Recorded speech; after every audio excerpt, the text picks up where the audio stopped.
Man, shout out to Beyond Beats and Culture. Welcome to another episode of Beyond Beats and Culture. I'm your host, the cultural commentator, Chase the Dark Sage, here with my co-host. T. And we're back with another episode of Hip Hop Goodness because we are the most consistent show that talks about the actual music itself. Make sure you do everything that you can to actually support the show for free by liking, subscribing to the channel as well, and commenting for the YouTube algorithm itself. As usual, we have timestamps in the description down below. Our social links and our artist submission link is also down in the description down below. In case you can't watch the full episode, we do have daily clips coming to the YouTube, and we have the YouTube exclusive shows, Let's Have the Conversation, and Dark Sage's Interlude itself. And on today's show topic, we got a lot of things to talk about. Pierre Bourne finally giving a release date for Made in Paris. Joey Bada dropping a new album this year. A lot of things coming out this week. Ye finally turned a new leaf with his whole anti-Semitism talk. Drake bringing back OVO Fest. We got 2 album reviews of ASAP Rocky, At.LONG.LAST.A and 3-6 Mafia's Mystic Stylez, a Southern classic. And is hip-hop only exciting when beef is going on and we need Glasses Malone to shut the F up? But like I said before, make sure you do everything to support the actual show itself. That way you can help support us. But B, how have you been since the last episode?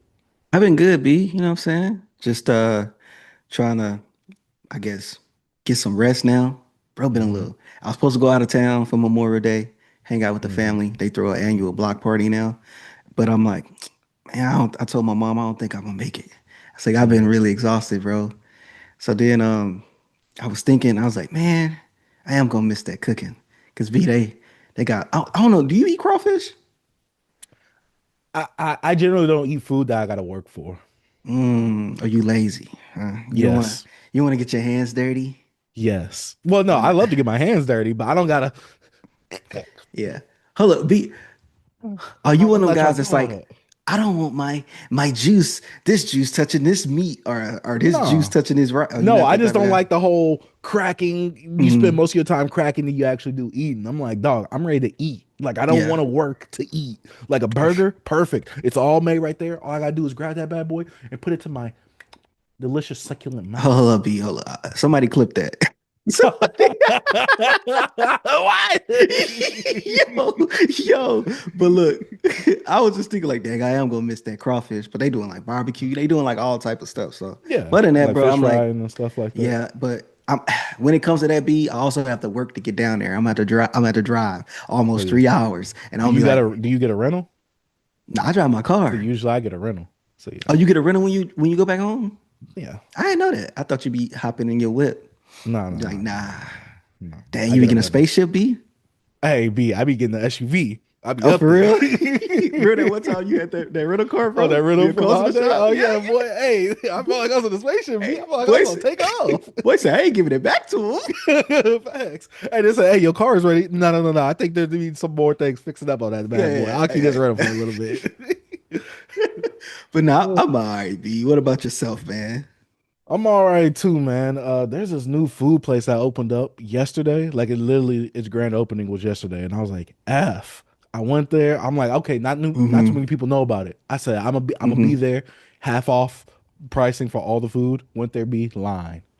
That bad boy was not moving. I'm like, what the What F is time did you happening here? go? What After time you work, go? so it was like 5, 6 ish. No, 7. What's It the was 7. what's they specialty, B? What they do? It's just basically fried food. Like chicken sandwiches, Mm, tenders, mm-hmm. like whole bunch of like type of fries and stuff like that. Like it's fried food basically. Like it's not a Yeah. chicken spot, but it is a chicken spot. But so yeah, but it wasn't like fried chicken like, oh, you get a bucket of fried chicken. It wasn't like that fried chicken. It was like, Right like on. a Chick-fil-A kind of almost, except Right, right. a bit more not as fine as Mm. refined as what I would like to say. But yeah, overall, nothing too much happened this week. A whole bunch of vinyl pre-orders went up. I remember a few weeks ago that Boosie and Webby Gangsta Music went up, vinyl wise, and this week, literally yesterday, no, 2 days ago, Webby's Savage Life went up on vinyl, and I was like, F. For I'm like, real? I gotta wait for that Amazon link. 'Cause I saw it on Get On Down. I'm like, see, last time I did something on Get On Down, I got that Ghostface Killer, that Supreme Clientele, and then it went up on Amazon. I'd rather get it on Amazon. But that's a 2 day shipping right there. Get On Down, they take about a week or two to get to me. I'm I like, totally dog, I gotta forgot. wait. I totally forgot they re-released they did a repress for Supreme Clientele.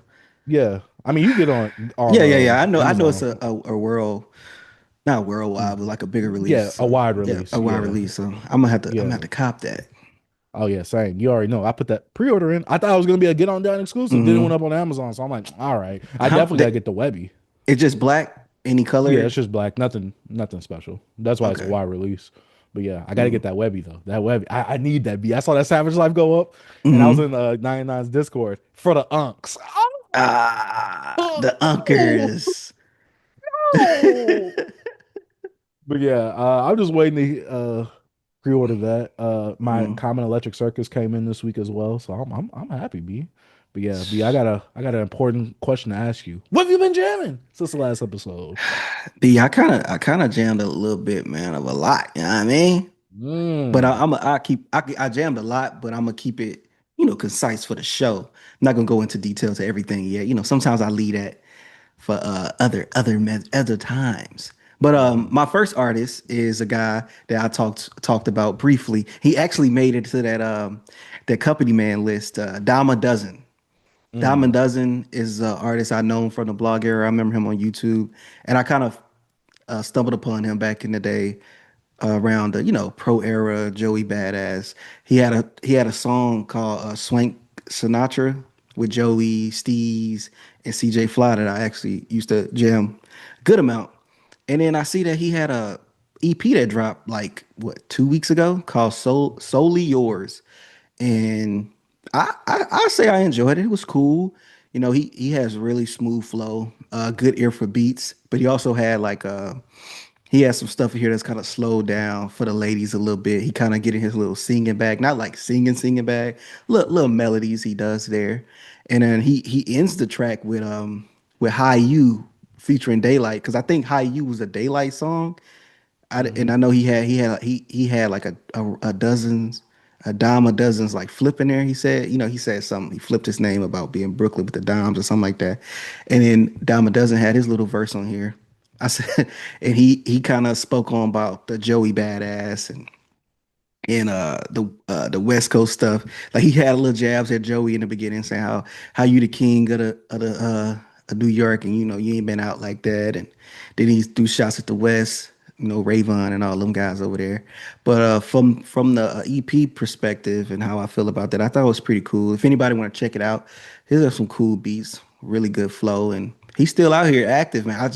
It just sucks that I didn't keep up with him what he was going on, and I checked out his discography. He been consistently putting out music, so I might just go back and check out some other stuff from him.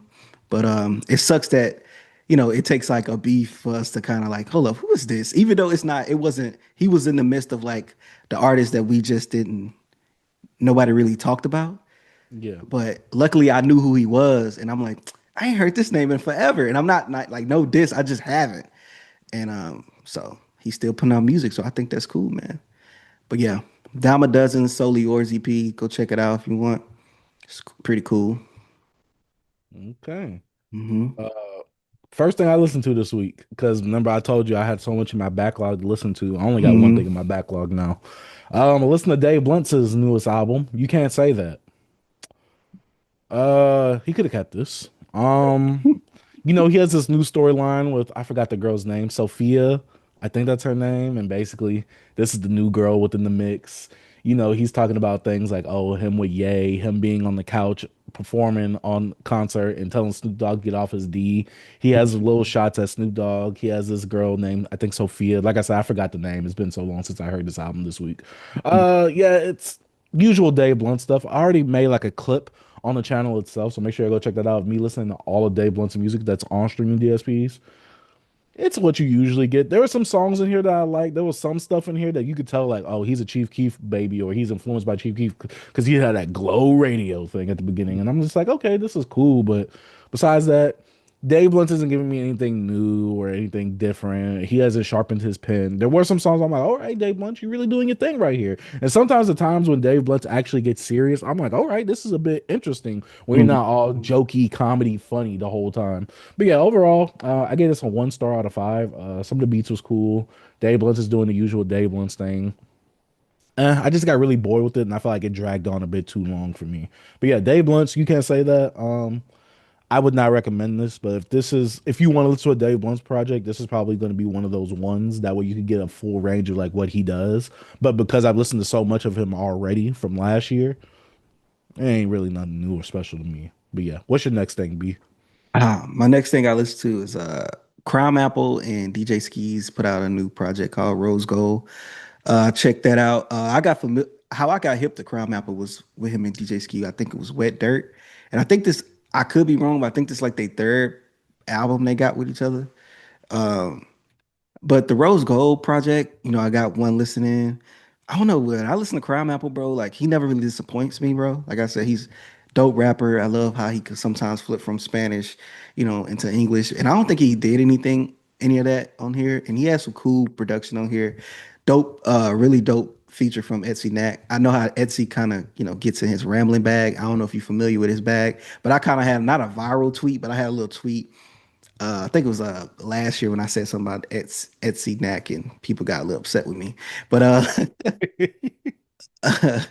but it was some stuff on here I really enjoyed, man. Because Crime Apple just a dope rapper. You know what I'm saying? It's just like he really just don't disappoint. And I don't get to all his projects. He's just someone I'm like, okay, Crime Apple drop. If I get to it, I get to it. When I got to this one, I was like, yo, I'm gonna check it out. I think it was dope. I probably need a little more listens to actually get like a how I stand on the project. Maybe, maybe it might because I don't when we gonna do mid year top 10 be where we at? Where Probably we at at the right end of now? July. At the We end of probably had to July, we do can do it. I mean, not the end of July, but at the end of mid July June, or something. mid June or mid July. Nah, June because we still in the mid year at June, so that's why Oh I yeah, said so at the July. end, yeah, yeah, by So July, yeah, you're right. once June ends, that will cement the half year. Yeah, that's true. That's true. But yeah, but this might make an entry, if I get a few more listens in there. But yeah, Mm. I'm just saying it's dope. It's dope. But I think it's one of those projects that probably will fall off for me. But I actually really enjoyed it. But yeah, no, if I don't know if any of you guys are like hip to like DJ Skis and like Crime Apple, but if you're not, you should get a little hip to him, bro, because he be rapping. He be really rapping. And this one's called Rose Gold. If y'all want to check it out, check it out. If not, I ain't gonna say that.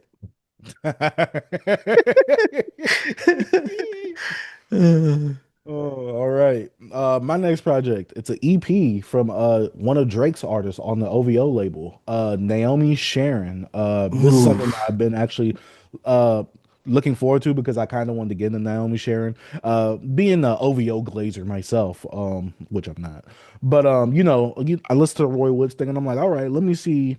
Drake usually has mostly singers on his label with Majid Mhm. Jordan, Naomi Sharon, Roy Woods, Party Next Door, yada yada. Woo, woo, woo, woo. He actually has like no rapper on his label except for maybe Smiley, I think, but we don't count Ugh. him. Yeah. But yeah, I saw his EP come up. It's like literally new, like it came out a few weeks ago. It's called The Only Love We Know. Vocally, she reminds me of Tim's, but I don't know why, but sonically, she reminds me of Sade. Now I Y'all about know to that say that could be blasphemous to some. I'm not saying she is Sade, however you guys want to say it. I really enjoyed this. I was like, mm, God dang it. The way she sings, great. The instrumentals, the beats themselves, phenomenal, fantastic. I'm like, and this is an EP. Oh yeah, I gotta go check out the discography now. See, this is what makes you an OVO glazer right here. Now, this is someone who is literally the most probably vocally talented. I haven't heard all of Majid Jordan, obviously. I love Division. I love Division's projects.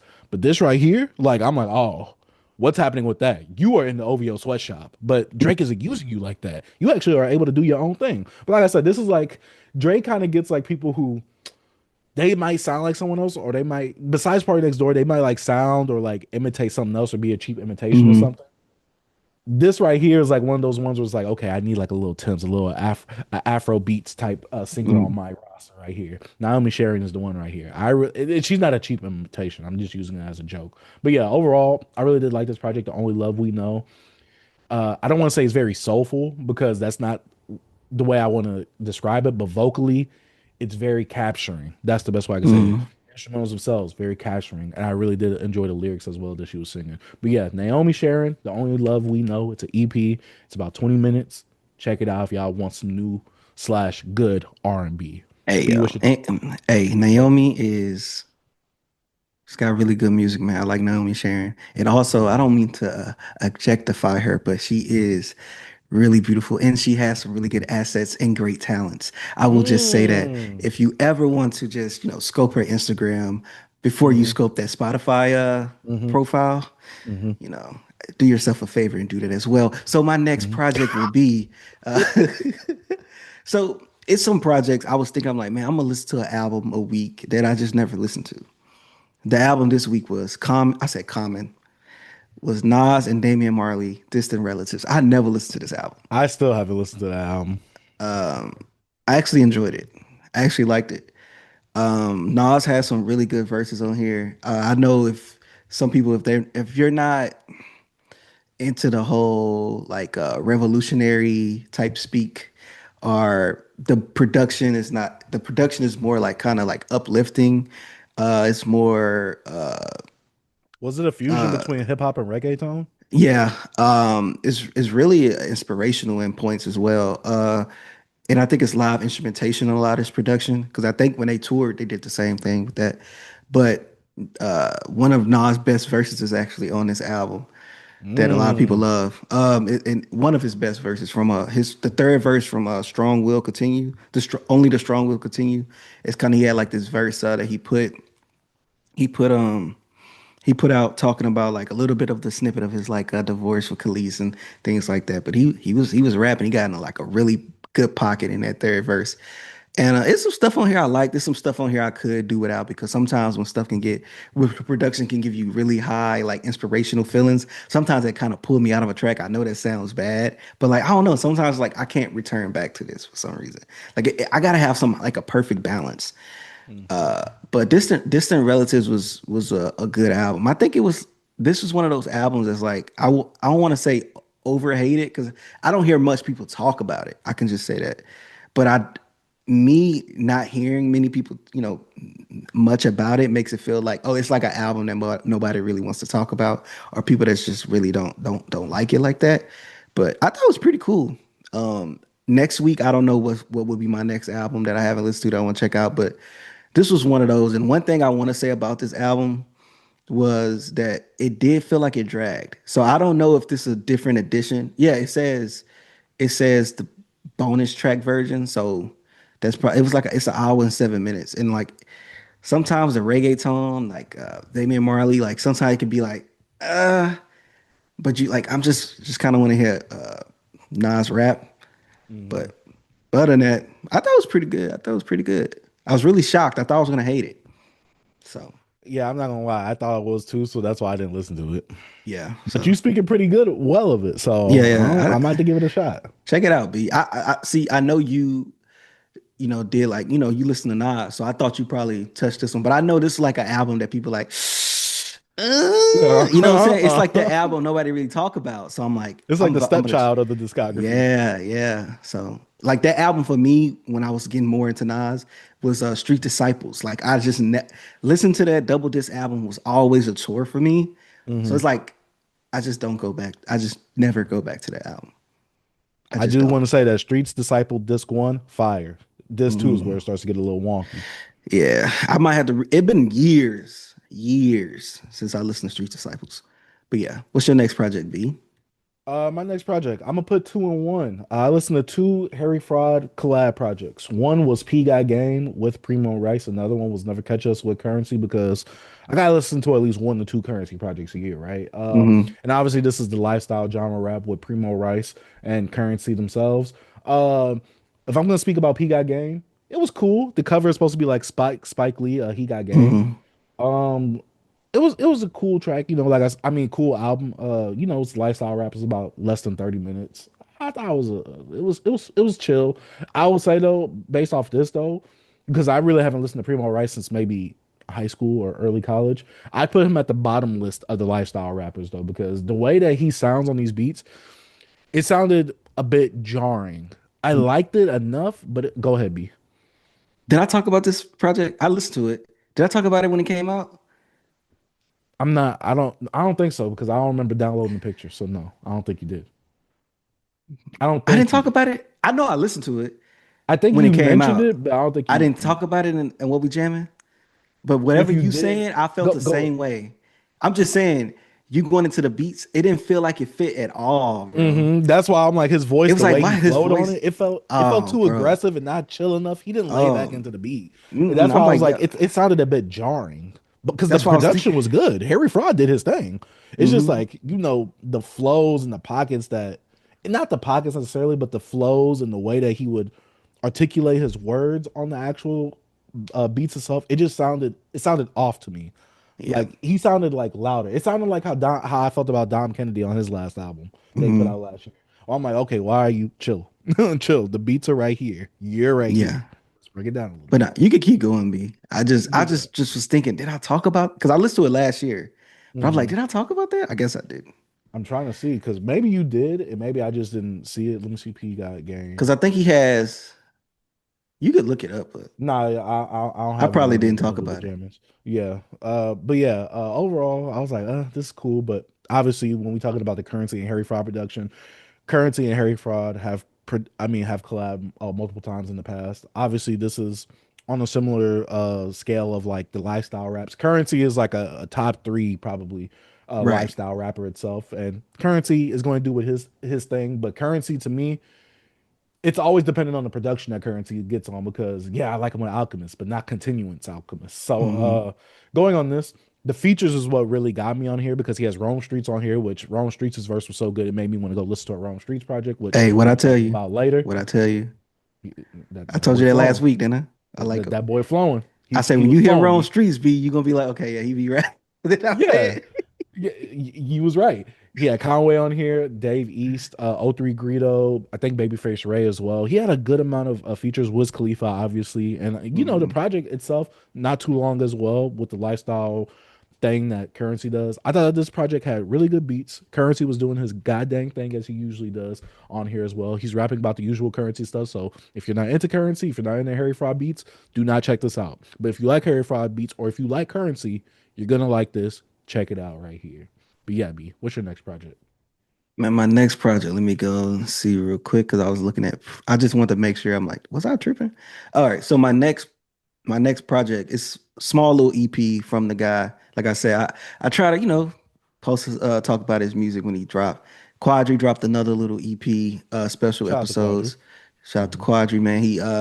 It's pretty cool. I told him I think last week, I'm like, bro, you killing me with these short songs, bro. You killing me. Hmm. You know what I'm saying? But he had one he had one song that was like two minutes and 36 seconds in it, and it was the How to Make It in America, which was a dope track. Like he stays in his storytelling back. He's still continuing the story, but he was kind of getting into like how to make it in America a little bit, man. I was just like, dang, I'm kind of feeling this. The beat was a little different, not stereotypical to me, like this the new Quadry, like like what he been rapping over. I really liked it. I guess Playa Hayes is who produced it, but I was like, yo, I'm rocking with this track. I think it was the best track out of the three. Um, like I said, I'm ready for him to drop another project, and I think he's working on something with Tunami. I think it's Tunami. Because I gotta see his name. I actually said last week that they need to do a project together, and I think he might have some in the tuck with him. So shout out to Quadry, man. It's a Magnolia special episodes volume 2. Has 3 little tracks on there, 5 minutes. So it's quick listen. Dope storytelling from Quadry, man. Hey, shout out to Quadri, man. Hmm. Um, Next project I'm gonna talk about. Not much to say about this. PinkPantheress put out a new project, album, I I guess, forgot but it really you was a could call it an mixtape, right? EP. Yeah, oh yeah, that's what it is, a mixtape. It's called Fancy That. I remember a lot of people hyping this up on the TL when it was about to drop. When it dropped, no one was talking about it. So I went to go listen to it because I like Pink Panthers' music enough. Like I always say, I said it on timeline, she makes fire Dance Revolution music. And if you don't know Hmm. what Dance Dance Revolution is in general, it's a game where you got the little floor mat and you hit the little arrows while you dance into the songs and you see what arrows to hit when they come up on the screen. She makes fire music in that range with what's it called? Bass pop or pop bass, Hmm. whatever it's called. She makes fire that. So Pink Panthers is in her bag as usual, making these short songs. You could tell what era of music she came up in because she listens to playlists. She don't listen to albums like that. So yeah, very short songs. Sonically, it's very consistent, very cohesive as usual, but it's just very short. So PinkPantheress, if you don't like her music or sound, you're not gonna like this project. But if you like fire, dance, dance revolution music, like I said before, if you like those JRPG OSTs, you're gonna like this project right here. PinkPantheress, fancy that. Go ahead, check it out if y'all have not already. B, what's your next project? So the next thing I listen to, if stems again from the Joey Badass and West Coast, it's with Kai Cash. I actually found out about Kai Cash probably in like February of this year or something like that. He had like a music video that came out in my algorithm and I checked it out and I thought, oh, he's from New York. So he dropped the Nixon 6 single. Checked that out. Thought that was pretty dope. He was rapping on there. He had some really good shots at the West Coast and at Reason and stuff like that. He did his thing on there. So I was like, you know what? He impressed me with his rapping on that because the single I heard from him a months ago, it didn't really impress me as much. Mhm. So I was like, he put out a little mixtape. I think he put it out in April. Yeah, on the 24th of April. And it's 24 minutes, 10 tracks. I was like, okay, let's check him out. So it's like a mixed bag in this right here. He can rap, but he gets in these Drake pockets that I can tell that he's influenced by Drake. But it's not stereotypical like, oh, I'm on this slow beat and I'm like getting my stuff off. Like, but he gets in the Drake flow in that pocket. You could tell that he is influenced by Drake. And But B, I thought you can't fake influence.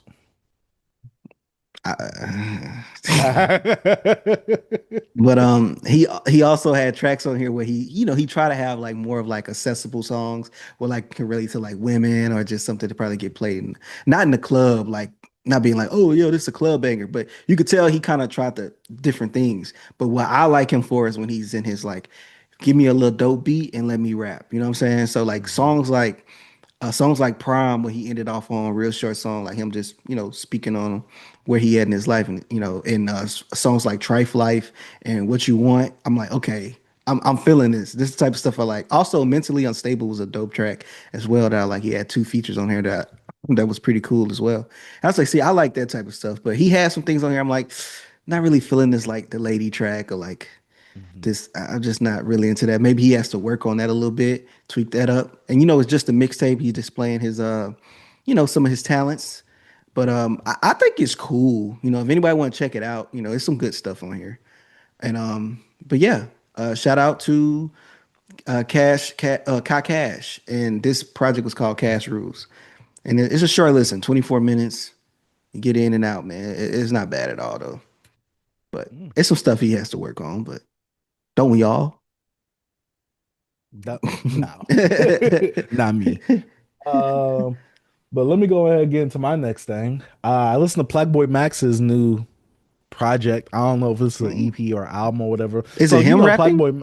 So no, and yes. Okay. So Plague Max. If you guys are unfamiliar with who Plague Max is, which I'm pretty sure if you're watching this, you are not unfamiliar with him.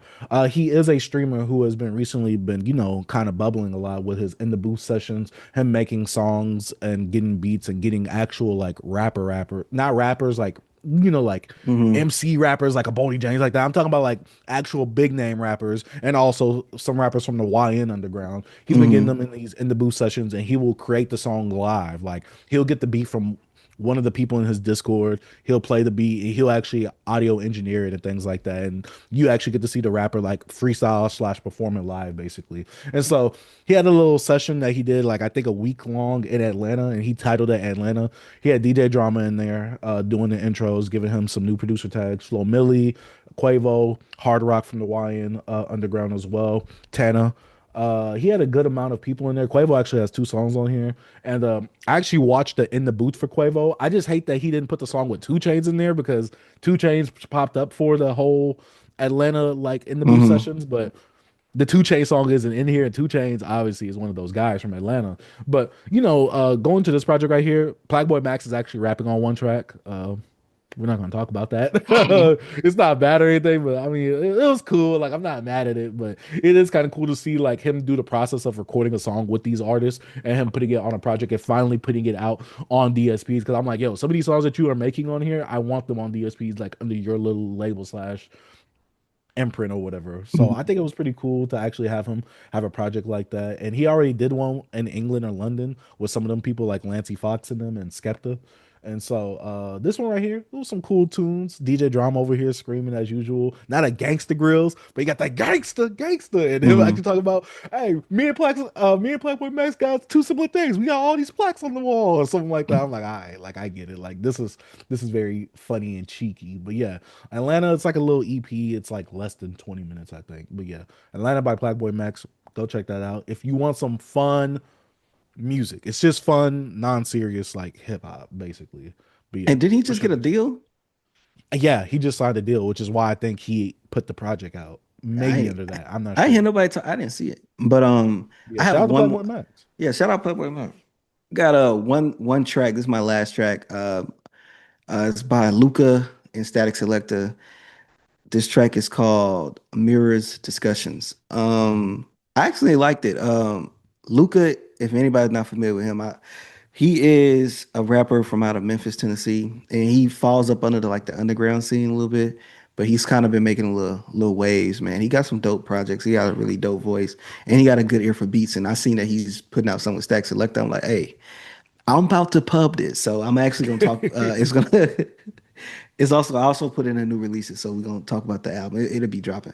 But yeah, this track right here was dope, man. He kind of speaking on like things about his childhood and stuff like that, and also a blackness. So I think this is gonna have a theme of just the lost languages, a lost language found. So I'm thinking from this track, he might have it might be a theme of like blackness, whatever, and also him being from the deep south.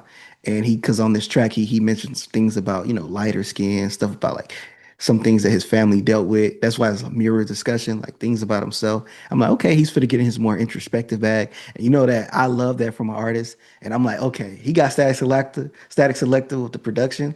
I'm pubbing this and I want people to actually check it out.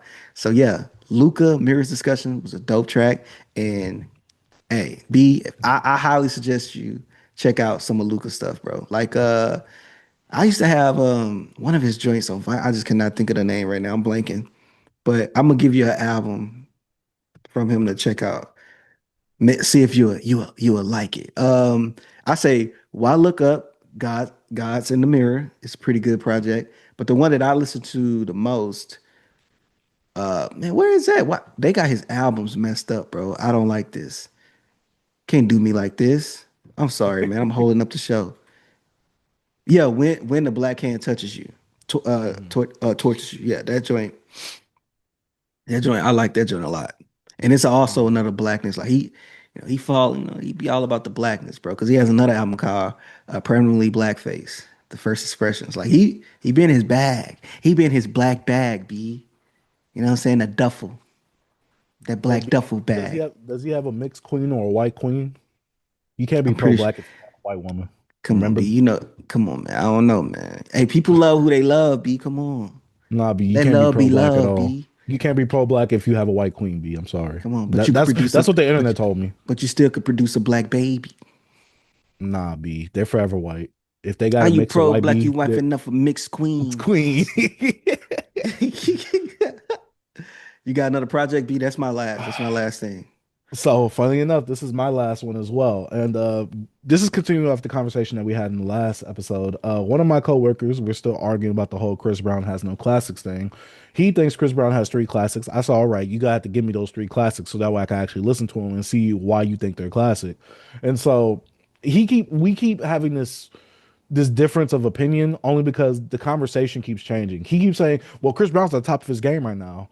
And while I disagree with that, he is on the top of the billboards. Obviously, he is in the top of the R&B charts. But it's like it's hard to break through in the R&B in general. That's a longer conversation that we're never really able to have because I can't articulate my thoughts. But nonetheless, he told me one of these projects that is a classic from Chris Brown, which I might need him to define a classic. I told him just because it's a good album don't mean it's a classic. He said, no, I Mm. think it's a classic. And I said, all right. Heartbreak on a Full Moon. This album came out 2017. B, do you remember anything from this album? Uh, no, I remember the album, but I don't remember. B, I want you to remember that this album has 45 songs and it's Yeah. 2 hours and 38 minutes. Mm-hmm. I don't think an album can ever be classic with that type of run length, a time length run, Mm-hmm. whatever. I don't think so. 40 B. And I gave him the example of I said, you talking about the 40 Mm-hmm. track album? I said Michael Jackson didn't need that for Thriller, and that's one of the Hmm. best albums of all time. I'm like, so you telling me an album with 40 some songs on there is a classic? I'm like, all right, no, because this is Chris Brown playing the game, and I get on Drake for this all the time, and I get on artists for this all the time. I hate when they play the game. I get it from a business perspective, especially with Hmm. the era that we was in with the streaming and all that. Yeah, 45 songs, you're gonna get some playlisting, right? This right here, literally, he told me everything that was wrong with R&B. I'm like, this album exemplifies that. Like, yes, Chris Brown has some cool tracks here and there on here, but I didn't need 45 songs, B. I didn't need 2 hours and 38 minutes of Chris Brown. I literally spent a whole day listening to this album. I didn't listen to anything else but this. B. But This was not worth the listen. Out of those 45 songs, I liked 1, 2, 3, 4, 5, 6, 7, 8, 9, 10, 11, 12, 13, 14, 15. I like 15 songs, B, out of 45. like if you're gonna give, excuse me, if you're gonna give Chris a classic, bro, you will have to say his first two albums. I agree. That's what I'm saying. Like you have to say, Chris Brown, the self-titled joint, and exclusive. Like them the two albums that has like the super hit songs. This is Mhm. for the Rihanna situation. So it's Uh-huh. like you giving him the four. That's what I'm saying. I remember the album, but I didn't listen to that. I remember that having like 40 some songs on there. Like that's sick. Yeah, B. tell your coworker. He said, I told him that, we put the clip up of the conversation that we have or Yeah, whatever. He said, I'm not, where's your co-host lie? I said, he lies on basically the same line as me. He said, oh yeah. yeah, I'm not listening to it because y'all not open to the conversation. I said, what? I said, no, that's not how this goes. You just, because I was saying like Justin Timberlake, I'm like, if Justin Timberlake, going back to the conversation we had last week, if Justin Timberlake played his spades and Chris Brown played his spades, Justin Timberlake is smoking Chris Brown. I'm sorry, B. Like it's like Chris Brown can't even compete with Usher. If Usher plays his spades and Chris Brown plays his spades, I'm sorry. Even Usher's B sides is beating Chris Brown's A ranks. Yeah, because I'm like, we're not doing this, B. yeah, it's like because like Chris Brown has the resume. He has a lot of songs. But like you said, when he plays the best of your discography, you're gonna like, it's gonna dimmer off a little bit, bro. Like you're not gonna win. Yes, you could Mhm. beat if you want to say, okay, we go 20 songs, 20 for 20. Who has the best out of 20? Chris Brown might be Justin Timberlake. But that's because he has more quantity of That's those that's that songs. that's saying But if that's we're what I'm going off of, saying. That's what and I'm if we, saying. especially If with you verses, if we're going off the popularity contest thing, then mm-hmm, yes, Chris Brown is going to win the overall. But when we talk about, mm-hmm, oh, we playing your spades against your spades, like I keep saying, nothing's gonna beat Confessions by Usher, Suit and Tie by Justin Timberlake. Chris Brown mm-hmm. ain't got those classics. And what you gonna play, Chris? Yo, excuse me, miss. Kiss that. That Like, what we doing? I love excuse me, miss. But look, Same. if you give me oh yeah, give me your best 10 songs, Chris Brown not gonna last. He's Give me not your B. best Like, 10. and I think Chris Brown, he suffers from this thing of like, because he's been so current and been going on so long, he makes music for that time. He doesn't make Mm-hmm. timeless music. He makes music for that time. Cause like, look at a song like Pills, Automobile. Was it Pills and Automobiles? Like, B. Mm-hmm. Like, yeah, that was a cool song for the time. But are we playing that after? It's like Like, it's like remember Take You yeah, Down. that's Like I yeah. remember in middle school, girls love that song. But it wasn't a song that you could play now. Like you could, it's like a what's that one? The Pretty Ricky dudes, pretty Ricky. Uh-huh. Remember them? Oh yeah, on the hotline. Yeah, they 5 in don't the own morning. it. Yeah, that was a moment. You know what I'm saying? I feel like Hmm. how Chris Brown, it's kind of remind me of that. Like it's that moment. It's not a song that stands the test of time to me. Hmm. Like you saying, that period of where he makes the music, it fits Hmm. right there. Yes, you got some classic songs for that area, but it don't be a song that you could play at the cookout. Like I never Hmm. heard Chris Brown at the cookout. But I'm Facts. saying he didn't. Chris Brown never caught one of those songs. Hmm. Like I'm saying, Usher got multiple. Justin Timberlake got a couple. Like of those ones you could just play. And freaking even like I said, Miguel has Adorn. Miguel got Hmm. that one song that you could play Anywhere. anywhere. I'm saying, but Chris Brown never got to that point. So Hmm. that's why it's hard for him to me to be in that top list with a lot of the R&B guys. He was the Yeah. last of the Mohegans of that era of the dancing, the singing, but like him being the last don't mean that you know what I mean that he's that Yeah. guy. He was just the last of it. Exactly. The other people that come after him, yeah, he's like their fathers, but nah, nah.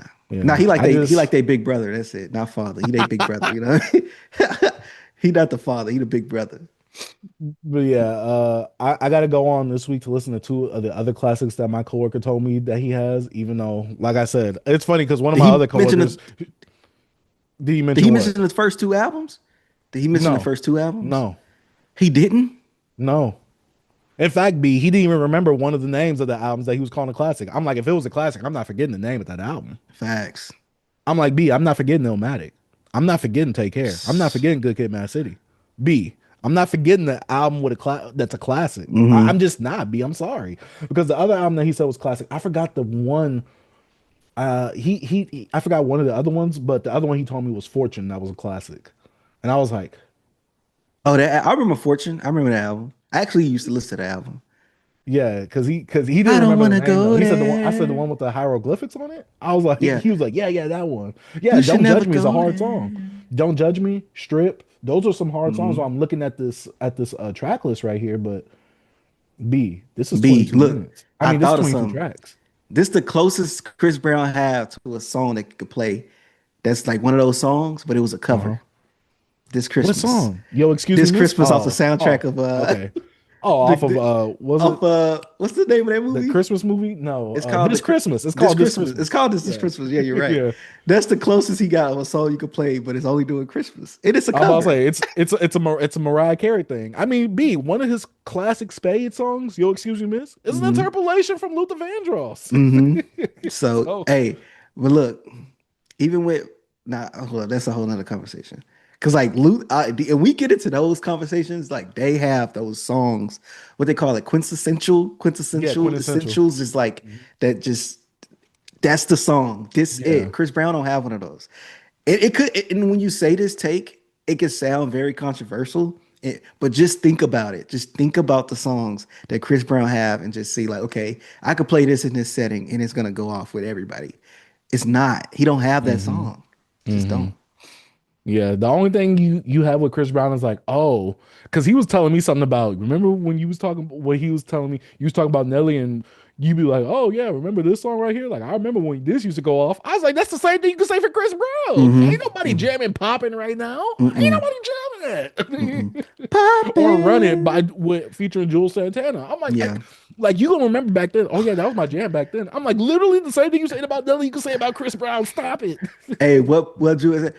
What Lil Wayne, we can get it cracking. If you're a man and whacking something, we get it back then like a Mac 10. But it's not that. But I remember that. I remember that remix, bro. But Oh yeah, my I'm gonna God. have to continue. This conversation is about to be like a three Bro, part series for me we to talked show about it because last episode, did we? and I'm gonna talk about it in the next episode of what we've been jamming too because me I gotta see like I be needing to know like people's experience and I want to be getting the perspective of like how Hmm. people think, especially when it comes to classics because to me classics that's a high regard for you to give an album. Like yeah, Hmm. album could be good, it could be great, but classic is something different. Like Hmm. not many albums should be deemed as classics. I don't think Chris Brown has that. Like I said, this conversation is going to continue in the next episode when I listen to more Chris Brown stuff. But Hmm. Woo, Heartbreak on the Full Moon is not a classic. This album Hmm. is not good. It's not. And he has a deluxe on top of this. I'm I, not doing that. I remember when that came out. I'm like, bro, I know some songs off there, but I'm not, nah. No Yeah. way. Yeah, but that's been another episode of what we've been jamming, or another part of what we've been jamming. Let us know what y'all been jamming down in the comment section down below. But now it's time to get on to the hip hop news section of the show, where we talk about hip music releases and announcements, and hip hop news and current events. But let's go ahead and start off with the music releases and announcements. Pierre Bourne, made in Paris, June 27th, 2025. Now, B, is this like a shout out to Houston almost? B, with him coming out with this on this date? Probably not. Just a coinky dink. It's so crazy because didn't this supposed to come out last year and that nigga just disappeared? Like Yes. he was like made in Paris. And then he just disappeared. Like we heard nothing else from Pierre, bro. But Yes. Pierre was that guy for me where it's like I needed Uzi or like I needed some Playboy Cardi. Like he always felt that gap for me around that time. So yeah, I'm checking this out for sure. But Same. I hope that he expand something like he expand his sound a bit. I Hmm. don't know, just a little different because I know sometimes this stuff can get a little redundant. So it's always at least 4 to 5 tracks that I love on one of his projects. So I'm reaching for a shorter project, Pierre, and give me some bangers, bro. Just some vibing, because I like the vibe to Pierre, because he that beat, he bring you in. You know what I'm saying? So I kind of want to vibe with Pierre. You know what I mean? Give Hmm. me a little bit of that life of Pierre. Was that 4? No, 3. Hmm. That was my joint. Pierre, No, four, right? One, four was it the one with wasn't the purple 3. cover. That's 4.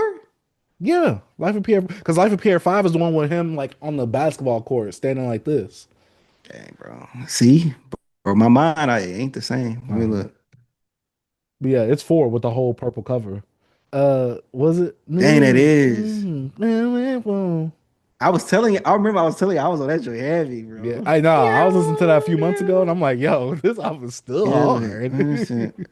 hey, that joint, hey, Guillotine. Hey, that's my, hey, bro, I used to be in Nah, that jamming. This, Guillotine. I don't hey, want, yeah. I wanna Like go. this, Yeah, you I know, love that song.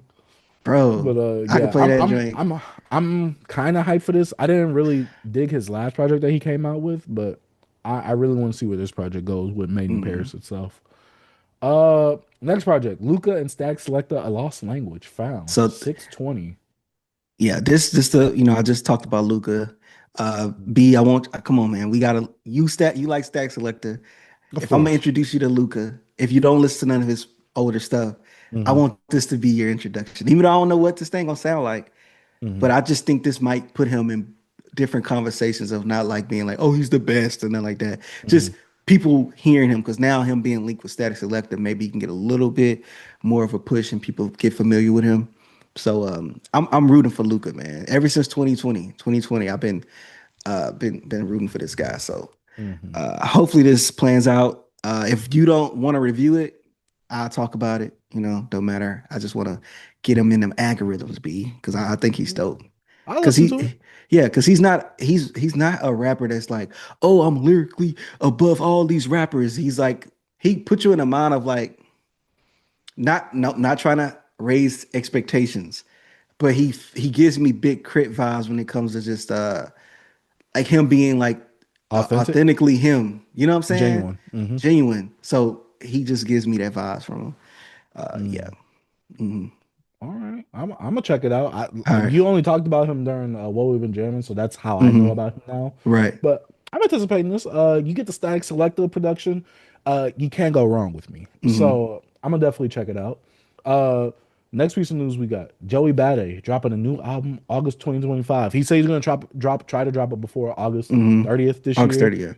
Yeah, and a lot of people, oh, so he was only beefing for promo for his new album, and it's like, Kendrick did come on, too. guys. If y'all don't want to, Yeah, like, exactly. I'm like, come on, guys. I don't want to bring Kendrick into it, but it's like, come on, this is a perfect time to drop something. Even with Yeah, Ray, like Ray dropped his mixtape. debut mixtape this year. The beef didn't bubble up to after. He Hmm. kind of probably would have wanted it before because he had the whole Crash Out song. So it was Hmm. building up upon, his drop.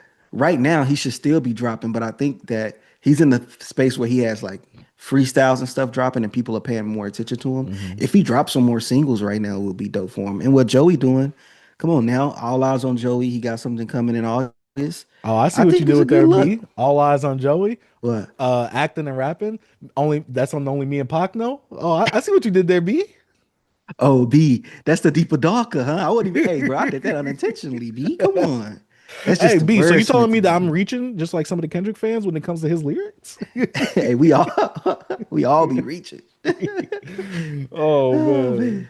But yeah, I'm actually looking forward to this. I actually talked about Joey Bada's discography last year on the show, so make sure to go check out that clip. But yeah, I'm hyped to see what this is about. I remember people kept saying 2001, and it would have like the Twin Towers on there, like being exploded, talking about Oh Joey's yeah. coming out with a new album. I was like, what that cover? What was he? They code for The that. new Dipset beat? Uh, but yeah, and the last piece of music releases announcements that's not coming out this week, but it has a release date. Yay! This is not Kanye West. This is Yay. I'm not deeming this as a Kanye West album. Yay, Bully, June 15th. I know you don't care. I don't Did this care, already but come out in video form? Yeah, I think so, but maybe it's gonna be more refined and stuff like that because you know how Kanye likes to touch stuff up once it's exact actually like exists on the internet now. This nigga Kanye is like video gaming of this generation. He patch up Hmm. his albums, new Hmm. patch, new update coming. Next thing you know, we're gonna go into Apple Music. It's gonna be a whole new loading. It's gonna be loading stuff. We're like, Yeah. damn, we gotta wait. Kanye's uploading a new song, a new Uh-huh. a new version of a song. I'm like, come on, man, get up out of here. Get up out of here. Yeah, it's Yeah, ain't just nobody listen to that crap.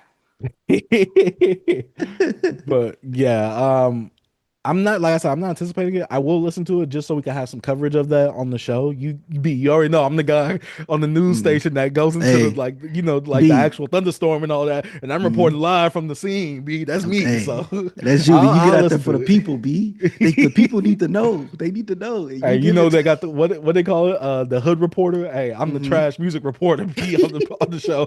Hey, we're here live, guys, and trust me, the music is garbage. I'm listening Hey, to it right now. boy be at a landfill. Boy be at the landfill. It's bad out here. That new Kanye. Oh my God. We got a dump truck backing up right now. Look, Ooh, all you it hear is the stinks. Ooh, beep. man. Trust me, Hey, guys, you do not want to be here, but you I do am here not. live and direct for the people. Boy be in a hazmat suit or whatever. Are you talking about like off of Yeah. Monsters Inc. when they had that little sock on that Yeah. boy? Hey, I'm going in to listen to this album. This Hey, hazardous waste. Hey, boy gotta put his phone. Hey, boy gotta have gloves on when he touch his phone. Hold up, let me get this shit.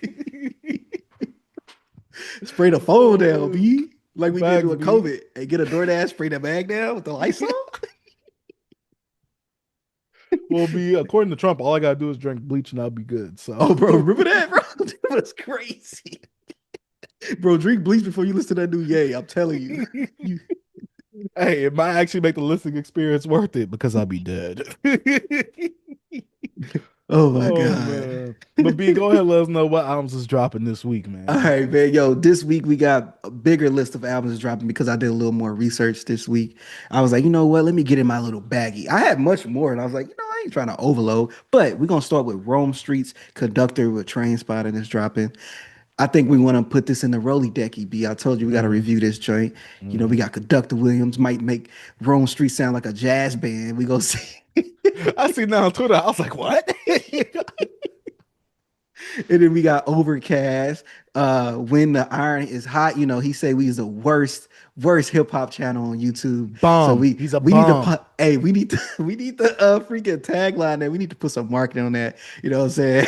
The Facts. worst YouTube hip hop channel of all times. We Hey got B, you know when I usually put like the artist name and then I put the album, then album review, yeah. I'd have put bum, the album name, album review. We So don't yeah, need to we get will we will be reviewing this too. You know what I'm saying? So uh because we are the only YouTube hip hop YouTube channel that cover Overcast. yeah. So bam. Do we ever see what's the show that Elliot Wilson is on and Jeremy Hecht? What it's called? The The bigger bigger picture. picture. Okay. Do we ever see the bigger picture talk about Overcast B? I don't think so. But B, I thought that was a hip hop show. That's crazy. Okay, keep going then. I'm Keep just going. saying. So then we got Bruiser with my guy, Potluck, which is dropping. That's something I will be listening to. Wait. Oh, that's the feature that was on Currency's latest project, Never Oh, Catch Bruiser Us. was He was on doing there? that. Yeah, he was doing that pocket thing. I'm like, oh I god. love Bruiser. Bruiser be like, You know what? No, what am I, I? I'm yeah, bro, like, the freaking wordplay is crazy, V. It's just how he presented. Some people is kind of it get. Sometimes you got to just get used to to it, me, V. it's like E40 without the. Hmm. Yeah, To me, that's what it sounds like. I love But Bruiser, yeah, man. I know D2X said that he should come out with a rhyme book or something. Yeah, they actually I think they They did toured, a but tour they together. actually tour together. Yeah. Yeah. So next we got Premo Rice, which you just talked about. We got Hmm. Bad Mother. Shut your mouth. Uh, drop it. I don't know if you're gonna listen to this. I'm not. I'm not a uh, Premo guy like that. So. again, I'm going out to the field. I'm gonna be reporting on this live, so I'm gonna see what this is on. I did not. I like it enough, but Primo Rice's voice on those beats on that Harry Fraud produced album P Got Game, it was a bit jarring Hmm. for me. So hopefully he could fall in the pocket a little bit better on this right here. He is one of those lifestyle rappers that I listened to when I was younger, but I fell off on. Went back to him recently, and I was like, okay. But yeah, uh, I'm not excited to see where this goes, but I'll check it out, especially if it is a long project. You say you're not gonna check. You ain't worried about that, B? No, Why not at all. not? Come on, man. I know you Um, love Primo, bro. You when it like comes that? to lifestyle rap, it's just a bit too samey a lot of the times. That's the problem. A lot of them Yeah, don't really dive or try. I get it. You don't want to transform the sound because it's really chill, laid back, but it's all very samey. It just yeah, depends on who do you like saying that stuff, really. yeah. But we got something different. I don't think we ever mentioned this guy ever on this Mm-mm, show, but he's a guy that I listened to for years, but I kind of fell off a lot. But he popped up in my pre-saved album in my algorithm. And this is ASAP Rock, underground legend, Black Hole Superette. If you That's a don't know what nasty name. if you don't know what a Superette is, it is a small market, market. If you didn't know that, it's a little store. And he has if you look at the cover, you have a little store right here. But what caught my attention is some of the features he have on here. He has some people that he frequently uh, collaborate with, but he has Arm& Hammer, he has Open Mike Eagle, he has Lupe Fiasco, Homeboy Sandman, and Hanny L. Calnip. I don't know who that is. I probably do, but I don't. But him and Lupe, I think they collabed before. And then Open Mike Eagle's my guy, and then you got some Arm& Hammer. So you know, I'm So ready for this. this is about to be the Black Woke Super Spiritual Miracle Lyrical album. Oh That's no, what no, I'm hearing. ASAP Rock is a white man. No, I know. Oh. That's why he called it Black Hole. Hey V, he's just hey V, you gotta let him cook V. Oh my You gotta God. let him But cook.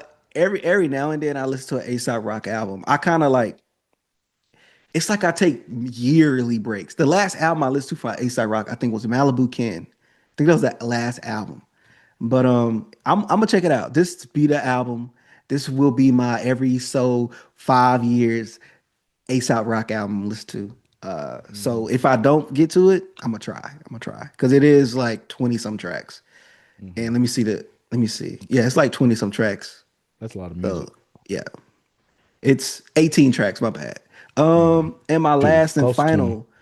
my last and final release that's coming out, we got Leon Thomas, little R&B here, Mutt Deluxe Heel Edition. So will we check out the second part, the second disc B, to check out some of those remixes and whatnot, or are you excited to listen to this? Do we got some new tracks on here? Let me look. I know he has a Chris. He should be having a Chris Brown Mutt remix on here. A Okay. lot of these I think should be like remixes and probably songs that probably didn't initially make the album itself.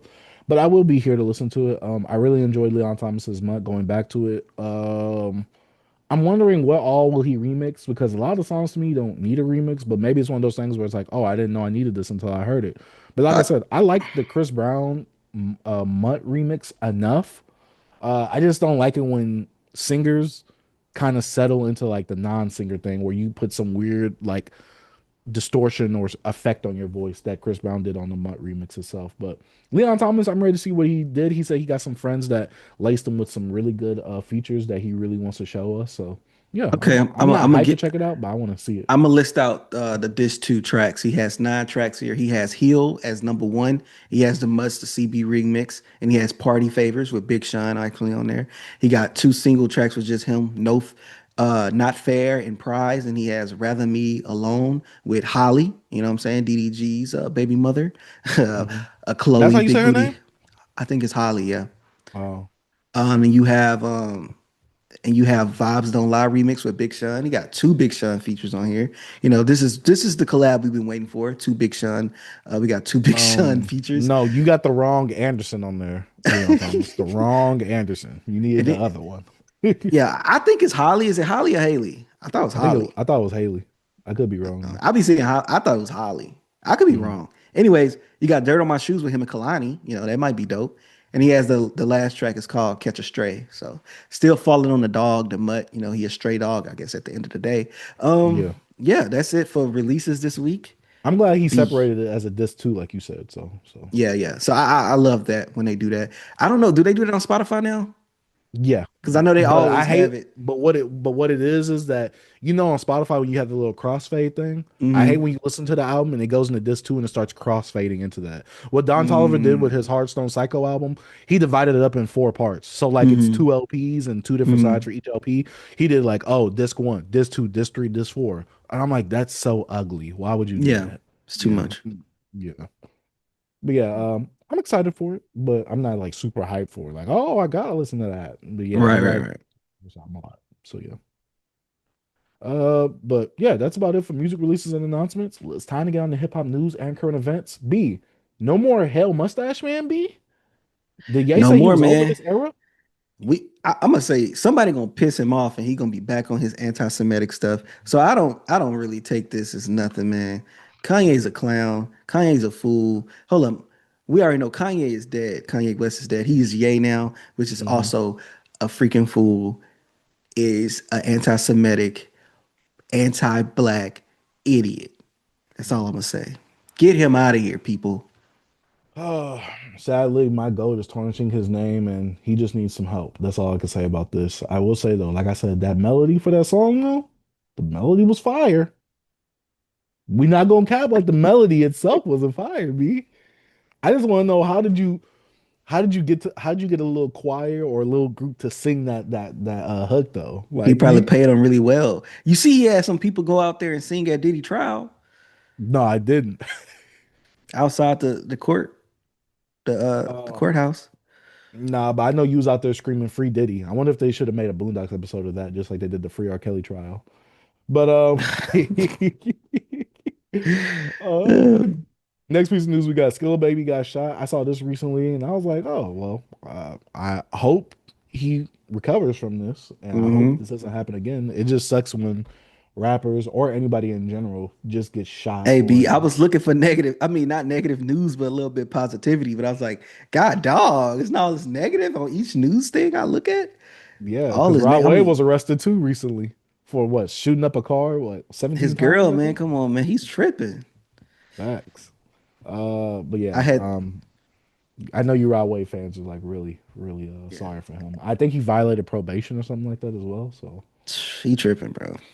facts. He's been out the deep end ever since maybe his uncle has passed recently. So yeah. Mm. But people speaking of the deep end, Cardi versus Ye, the beef that I Like, don't I don't really care about because I know Ye. I mean, NBA YoungBoy, recently got released out of jail. Cardi got on his song. And Ye was like, "Oh, that's my song," and then Cardi, I guess, dropped the official version with Kanye. I could Carter's be like, having he that said wrong. that's Cardi was like, yo, that's my song, yay, or whatever, little bruh, at Uh, yay. It was like he released his version with the music video and everything. So, yeah, I believe Cardi on this one. I think Ye's just been, hey, he's tapped into his anti-blackness instead of his anti-Semiticisms. So well, B, but these are two liars. Like these are two liars, they like are two liars, arguing but back and I, forth. I trust, I trust. It's so crazy that they have the weirdest, like, not like, okay, look, Relationship. not even relationship. I'm trying to like actually compare the two. Hmm. Cardi's a deadbeat, Okay. right? Kanye, they both can't see their fathers, I mean their kids in two different ways. Cardi been a Hmm. deadbeat because he don't want to. Kanye Mm. want to see his Okay. kids, but he's crazy and the baby mother is keeping him away from him. Hmm. Him talking to his kids made him not be anti-Semitic anymore. I don't know if you saw the tweet. No, I did not. Yeah. So I don't follow Kanye, or do I? I might. I don't know, but I Kanye never see be his tweets pop up on my TL. Kanye be on live streams with dweebs. Cardi pulled up with a Facts. live stream with Sneeko and dweebs them. with a dweeb and he finessed him. He popped up for like Okay. 5 minutes and did. Oh, okay, okay. And he didn't even show his actual face, so we don't even know if that's actually Cardi or not. Was it Cardi? They both Maybe he have the pulled an same MF song with Doom him being B. young boy. They probably did. Mm. But he had his thong on, so I think that was him. But I don't know, bro. I just thought it was kind of crazy how that happened. I'm like, hold up, didn't it was so crazy because I heard the Kanye joint first because I think he put that Mm. out first and I was just on Twitter, and then freaking Cardi dropped his. I'm like, ain't this the same song I heard? I thought it was tripping. Then I saw people on the timeline talking about. It. I was like, I know I just heard this song. Like the Hmm. beat stuck out in the NBA YoungBoy, blah blah blah. But I don't know. I think they're gonna patch things up. Yeah, Kanye gonna patch things up with him and then be beefing with him again 5 minutes later. yeah, he Because I already thought they trying to was start a beef cool. with Travis. Because I thought they was cool. I thought they pieced When? things up. Him and Cardi. When? After the whole thing, when he was tweeting him, I thought he was just like, "Yo, that's my brother. We talked or whatever." I could be wrong. Nah, because I remember don't know. He said Cardi tried to pull up on him with a gun. He did. Yeah. What Cardi gonna put a gun in them tight ass He pants he said been Cardi wearing? threatened his safety, me. Cardi back in. I forgot. Cardi back wearing baggy clothes and jerseys. Yeah, he's back looking like Billie Eilish now. The originator, me. Oh my But god. yeah, this is the beef that no one wants, but hey, we're here for it. I just want these two to get together so they can make a whole lot of red too. Which will never happen. But No. B, is it time for that numbers talk right now? Kendrick breaks another record with his GNX tour.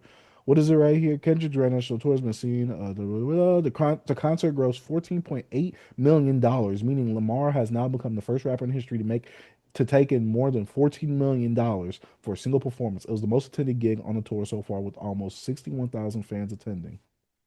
9 second applause for Kendrick Lamar. 9 second applause. Shout out the company, man. But yeah, it's cool. It's just so funny to me that they're not like I'm not trying to like start any mess or anything like that when I be saying this type of stuff. Cause I say, yo, y'all not talking about SZA, but I understand they going from a rapper's perspective. Like they're Mhm. like, oh yeah, for this rapper, but they're like, yo, she's co-headlining. Yeah, I'm about And to say I've this been is hearing a co-headline. lot of like different people that's like non-biased that's saying, okay, the show is like a lot of people that's for SZA, a lot of people that for Kendrick. So it's like you gotta understand that this is a co-headlining tour. Yes, it has the Mhm. GNX tour, title, but I think SZA's pulling up a lot of these fans out of this audience. And also shout out to SZA too, bro. And I feel like the headlines are mostly just Kendrick, and they're not Mhm. actually saying like, yo, this is SZA as well. Like you could do a tour, and some people have, they have their what you call them?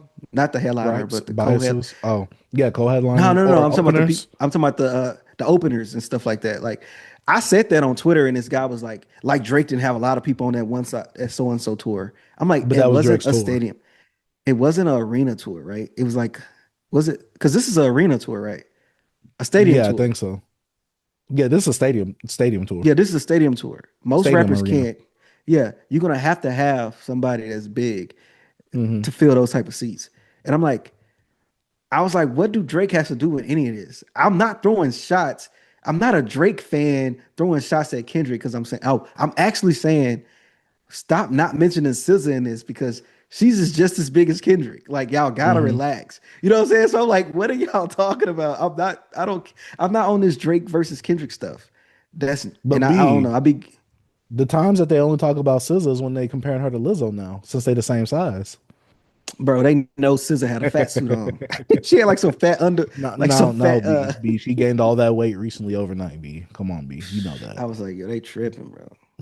And also, It is. Lizzo, yo, I know you losing weight, but I saw a clip of you just doing your little dancing with like a bikini on, bro. Come on, I'm speaking for me.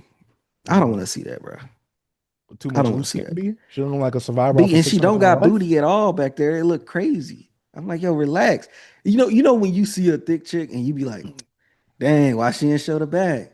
Hmm. Like Lizzo gonna give you the back. Like you like, all right, I'm cool with the front, Oh, you Lizzo. mean the Like, back, B? You yeah, mean this back right here because I'm it's about the just booty. long. No, you meant the back because it's just that long, B. You But I'm said she saying has no butt. I'm cool with just seeing It's you just from the extended back. Lizzo, I'm cool for just seeing her from the front. I'm cool. I'm cool. I'm like, I don't want you to turn around. No Kendra Cam, no 360. You know what I'm saying? I'm cool with just the front. You know what I mean? So I was just like, no, don't do it. I was watching the video of me and I was like, no, no. Had to hurry up and skip. Had to hurry Hey, up B, and that's skip. when your phone start malfunctioning. Like, nope, you gonna watch this. It get hot and then Twitter just be stuck. Oh man. But nah, shout out to Lizzo, man. Shout out to the weight Hey, loss. shout out to SZA too, because she is co-headlining the tour. But Yeah. you Shout know, out people Kendrick as gonna well, try and man. spin the narratives as usual. It's a good thing that Fact. Kendrick is making this much money, but let's not forget that SZA's also making some of that money with him as well.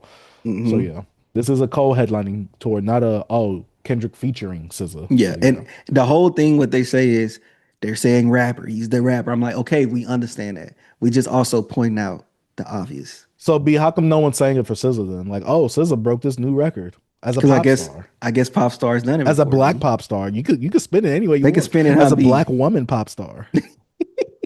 As a only born in Missouri pop star, or whatever, Yeah, like from New Jersey. as a black singer pop star with a BBL to Yeah, make this no. much money. Oh my God. But But yeah. yeah, this is cool. Numbers talk as usual. It's a good thing for both parties, I think, honestly. The fans just need to shut the F up.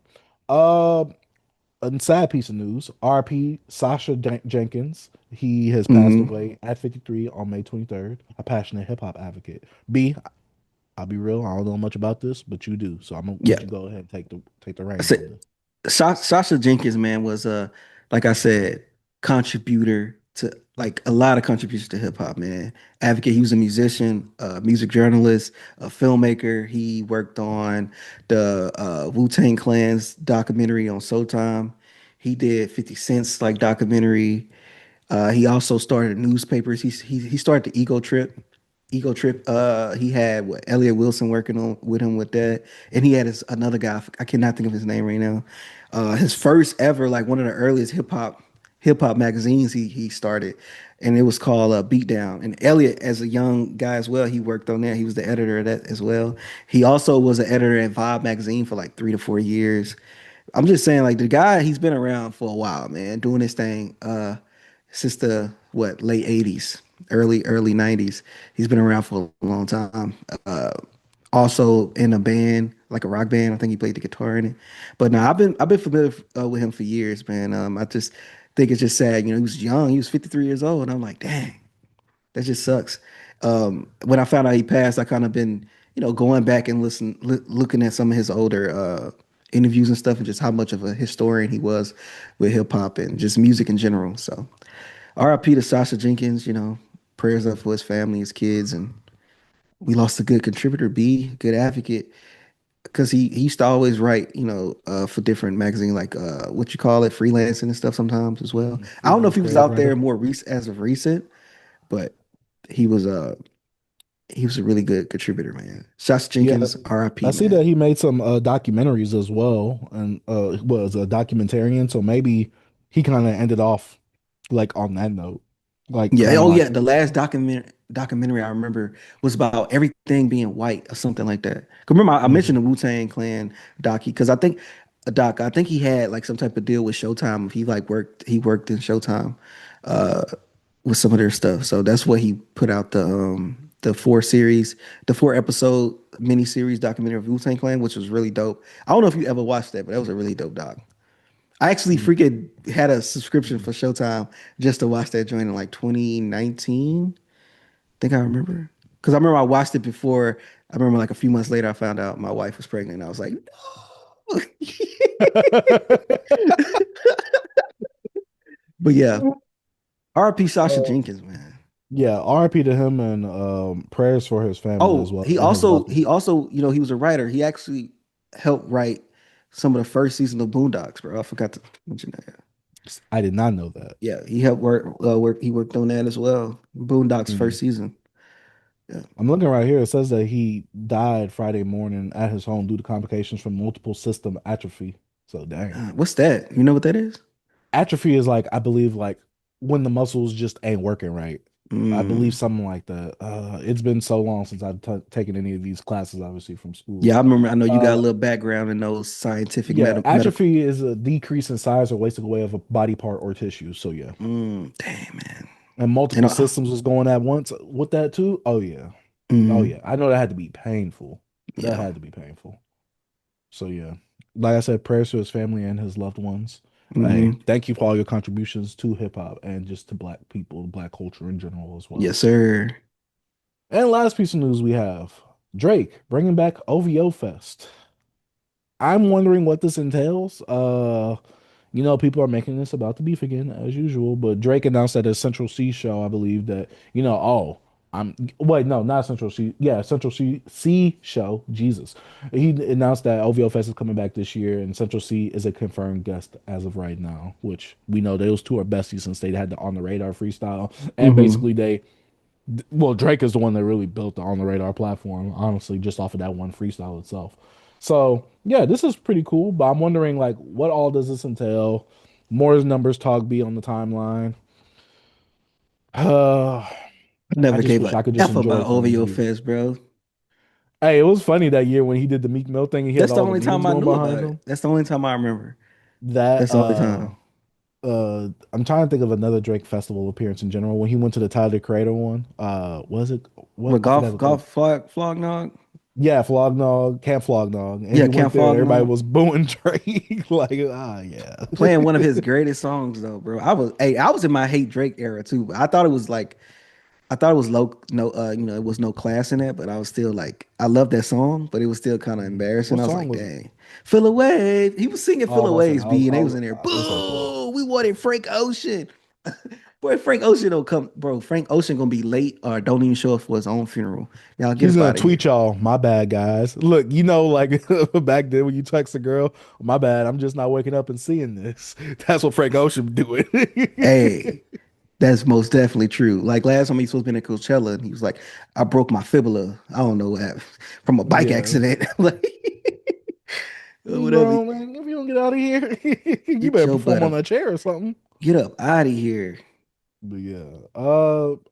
I don't know. Let us know if y'all are excited for anything OVO Fest. But that's about it for the hip hop news and current events and new music releases and stuff like that. Let us know what y'all think about that stuff down in the comment section down below. But now it's time to get into the meat and potatoes of the show because we are the one hip hop show that actually talks about the music. Which one, the Jesus, I am twisting my words today. Which one should we talk about first? 3 6 We could do Mafia's Mystic Styles or ASAP Rocky at Long Last ASAP? ASAP Rocky at long last ASAP. Okay, let's start off with ASAP Rocky at Long Last ASAP. The album review. When did this album come out? This album came out It's what 2015. I don't know what month. 2015. So this is like what the 10-year May 26th. anniversary. May 26th, Mm-hmm. May 12th. 2015. Yes, sir. Tomorrow And will be the year, B. yeah, so maybe we need to Mhm. release that tomorrow. But going off this project, I have not listened to this project in years. I bought this Mhm. album on vinyl. I listened to it when it first came out because I'm a huge ASAP Rocky fan, especially with projects like Live Love ASAP, Long Live ASAP, and this project right here. To me, this feels like obviously this is his best project in his discography. To me, I think most people think that this is his best project as well, with Live Love ASAP being there as well. To me, this feels like the perfect successor to Live Love ASAP itself. Especially when we listen to a project like this, we go back to the sound that he had on Live Love ASAP, and then we also think about another album that we're reviewing today, 3 6 Mafia's Mystic Styles. The way that ASAP Rocky incorporates all these sounds with that cloudy atmospheric production, his rapping ability on here, which he to me he really stepped it up. He was in different pockets, different Mhm. flows, and to me he was rapping on here. A lot of this album felt very cohesive sonically, sound wise. I really like where ASAP Rocky was going. I felt like he dug a bit deeper, especially with refining and having higher quality in this more dreamy, cloudy, somewhat Mhm. psychedelic at points. Psychedelic. Yeah. Yeah, production as well.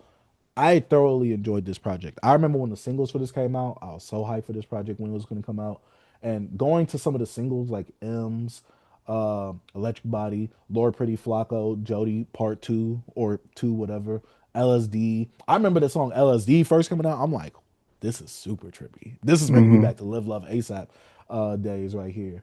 But I will say this, B, this is the one project in discography that I go back to the least. I don't know why.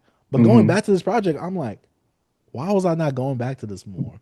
This project is so good. I mean, some of the features he has on here, the way that he actually starts the project off itself, there's a good amount of features from a guy named Joe Fox, who I'm not too familiar with, I will admit.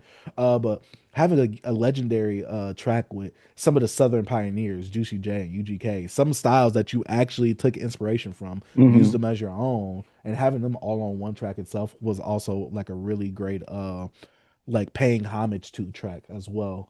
West Side Highway with James Fauntleroy. James Fauntleroy, when it comes to this cloudy atmospheric like production, he's always just so perfect on this production right here for me as well. Lil Wayne M's, I'm not gonna lie, I do like the version of M's without Lil Wayne, personally, Mhm. me.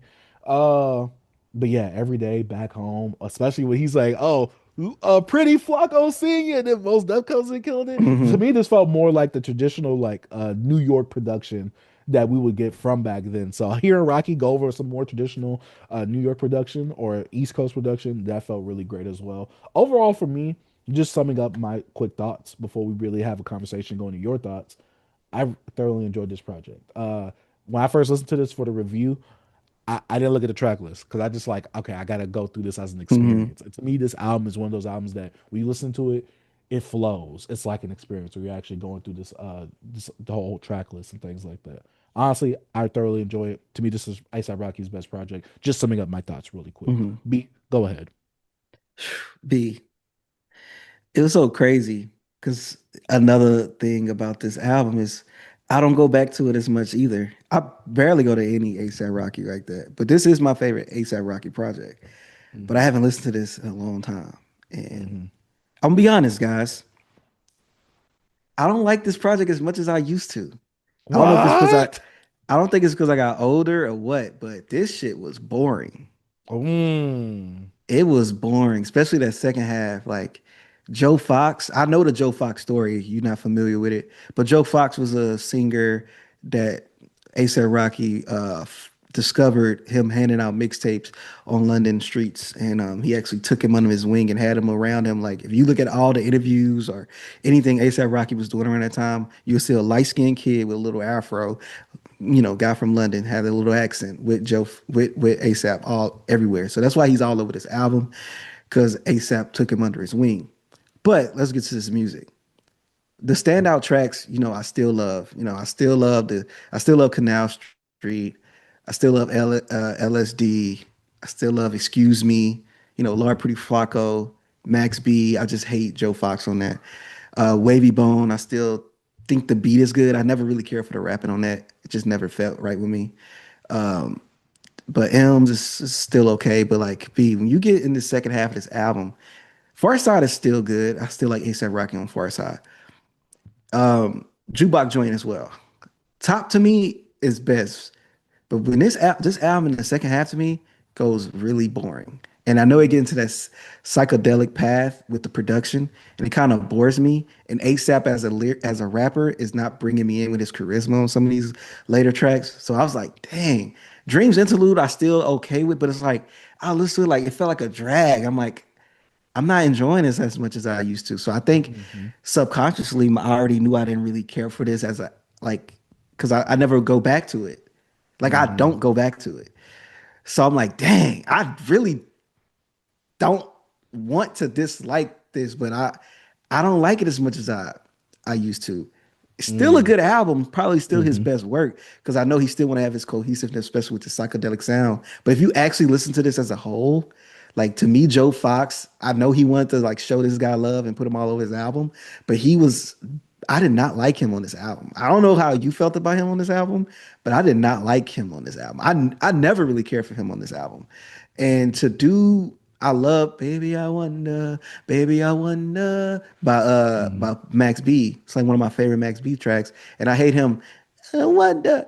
What'd he say? Wonder, hey, I'm my bed. And then You talking did I about the fuck beginning it of the song? up? He did that in the end too. He had his own little Mm. solo. I'm like, yo, get the hell out of here. Jukebox joint, jukebox joint. I like when Kanye get at the end, you know what I'm saying? I still love when that beat kind of no power to you, more power to you. Alone. Hmm. He still do his thing. But I thought I still love this album, but my 20-year-old, my 21-year-old self loved this project. But me at 31 B, I don't know, man. I kind of start like ASAP not bringing me in on some of these beats at the tail end. Like it's just Mm. boring. It's getting boring to me. So I think that could be. Maybe it's not boring to you, but maybe that could probably be a reason why you don't go back to it. Because to me, this album to me is not something me personally that you could just kind of listen to and listen to. back then I loved it, but it wasn't something I kept on repeat. I kind of kept Hmm. like those high, more energy tracks on repeat for me. Hmm. Like I play Lord Pretty Flocko Shorties, jump up in, you know what I'm saying? Hmm. I played Excuse Me, that beat. You know how that beat goes. Like I played those a good amount back in those in the 10 years ago. But right now, B, good album, but revisiting it, ugh, Mm. kind of a little boring. So for me, the same sentiments you have, and I know this is about to be blasphemous when you say, that's the same sentiments I somewhat have for Live Love ASAP itself. Hmm. Literally exactly what you're saying is how I used to feel about Live Love ASAP in terms of returning Hmm. to it as a project. I got to return back to it to see how I feel about it now. But when it comes to Live Love ASAP, I always thought like the first five songs, first 5 to 6 songs, like up to Brand New Guy, or like Hmm. the song maybe after that, Purple Swag Part 2 or whatever. I always thought like those first tracks 1 through 6, I was like, oh, this is perfect for me. Because everything after it, it got into that more spacey, atmospheric, Hmm. cloudy like Clams production Casino where it wasn't, production. yeah, where it wasn't as hype as it was in the in the first like 6 tracks of the actual album itself, the first third, I think, or the mixtape, I mean. This is the exact same thoughts that I had. But to me, going back to something like this to me feels like the spiritual successor to what he was doing on Live Love ASAP itself. Now his actual debut album, Long Live ASAP, I felt like it had a mixture of this, a mixture of Live Love ASAP, but it also still wanted to get that commercial mainstream appealing sound where it was a Mm. lot more upbeat for ASAP Mm. Rocky itself. Now, I love that project. When it comes to ASAP Rocky's discography, Long Live is the album that I go back to, or the project that I go back to the most, because as a whole, because I love that project. I remember when that project came out. But going to this, to me, this feels like the most cohesive body of work, what he intentionally really wanted it to sound like without any interference from a label, like making him do certain things. Now, obviously, if you don't like the cloudy, atmospheric type production that he goes over and the more laid back rapping style, but also to me, he has better rapping on this project itself. If you, I can understand someone not liking this. If you're an ASAP Rocky fan, even though I know you're a fan as well, Hmm. I thoroughly enjoyed this project. Songs like Lord Pretty Flocko Jody help break up the, maybe as you would call it, monotonous tone of like how it's just like kind of like cloudy and it's like Hmm. okay, it's just atmospheric. But then you get a project, I mean a song like Lord Pretty Flocko Jody 2 where it's like super hype. Then you get Electro Bike, which is a bit more fast paced compared to a lot of the songs before then. Jukebox Joint, to me, this is like that downfall of Kanye era where this is like Life of Pablo Kanye, like Hmm. post My Beautiful Dark Twisted Fantasy. So Kanye is just doing his thing where he's like, "Oh, they hate me because I'm black." I'm just like, Hmm. and Kanye, and there's more of that abrasive Kanye, which I don't really like abrasive Kanye like I that. love that I beat. mean, I do too. Mm. I don't like abrasive Kanye like that, where it's like, "Oh, what you're saying to me is like straight in my face," and it's like it's very simple, and I'm like, there's no finesse with what you're saying to me, Kanye. Joe Fox to me didn't bother me. Now, is Max Beat a song that had the beat change in the middle of it and he just started flowing and spazzing ASAP Rocky? I forget which song it was. It could have been Max Beat or Far Side. I can understand someone like a It's Joe first Fox out, I annoying. believe. Okay. I can understand Joe Fox annoying someone, uh, especially since I know you like, for you personally, like you don't like the DJ screaming on the stuff like that. To me, it adds a bit more character on a song or on a project for me when you have a consistent voice in there besides the actual artist itself. Wavy Bone, to me, I love Wavy Bone, right? Because to me it has a whole bunch of elements in there I love. Juicy J, UGK with Bumby and Pimp C, right? To me, this don't feel like an ASAP Rocky song. I felt like a Hmm. Juicy J song more than an ASAP Rocky song. Juicy J gave it to ASAP Rocky, which Juicy J did produce it. He obviously got a posthumous Pimp C verse, which obviously I don't want to say like this. When Pimp C goes over modern production and obviously is posthumous, it always don't fit right with me. Like it don't sound right on the beat, especially since you know how slower Pimp C raps, and sometimes he speeds it up. And he probably did it for this right here, but you could tell like they had to tweak his stuff to fit on a beat like this. ASAP Rocky, he played his role as well. He played his role well. Danger Mouse has production on here as well with West Side Highway. I enjoyed that song with James Fauntleroy. Better Things, cool. M's, like I said, I like the version without Lil Wayne more than the version with Lil Wayne, but Lil Wayne's a legend, so I won't disrespect him too much on here. Every Day, I love Miguel on Every Day. Ooh, Miguel was doing his thing on there. And Back Home probably is one of my favorite tracks on here. But I understand B if you thought that this was boring because it is in that same sonic range, the whole album. And that's why I It, say to me, this is the album that he really wanted to make. yeah, Because Long Live, it felt like it was kind of like not all over the place, but it would have those cloudy psychedelic, not psychedelic, but cloudy moments. But then it would have like a song like the song with Skrillex on there. And I'm just like, hmm what? This is tonally like conflicting right now. hmm But go ahead, B. No, uh, go back to the Pimp C point. I think we could overanalyze dead artists' music as well because we'd be like, we know he wasn't like physically here to like rap on this Mhm. beat, maybe. So Yeah. we can kind of be like overanalyze, like, hold up, man, this just don't, it just don't never really feel right That's sometimes. just me with posthumous verses in general That's because what I I'm know saying. that you got to tweak so much stuff to make it work, really, Yeah, that's what I'm especially saying. on more modern That's why I think production. we overanalyze it because it's like in our mind, we already know like, yo, bro, he's dead. So like I know y'all Mhm. done something and it something don't feel right, you know what I mean? Hmm. But another point about it being boring, it could have been the state of mind I'm in these last few days. Because I listened to this, so I listened to it, when was it? Thursday, and I was like, man, why I'm feeling this way. I played it again, and I'm like, I'm still feeling the same way. I played it this morning, but this morning I was like, you know what? I'm gonna just start it in the middle, and I'm gonna play it. And I started it in the middle and played it down. I'm like, yeah, this to me is just this album. Not saying it sound completely different, but it puts me in a more downer mood, and it kind of makes me be like, I don't know, I don't know, I don't know why I So, feel that way, but so I can agree with you, right? mm-hmm, I think that's because of the production itself. mm-hmm, Because when I was working and I was listening to this, and I work in a fast-paced environment, right?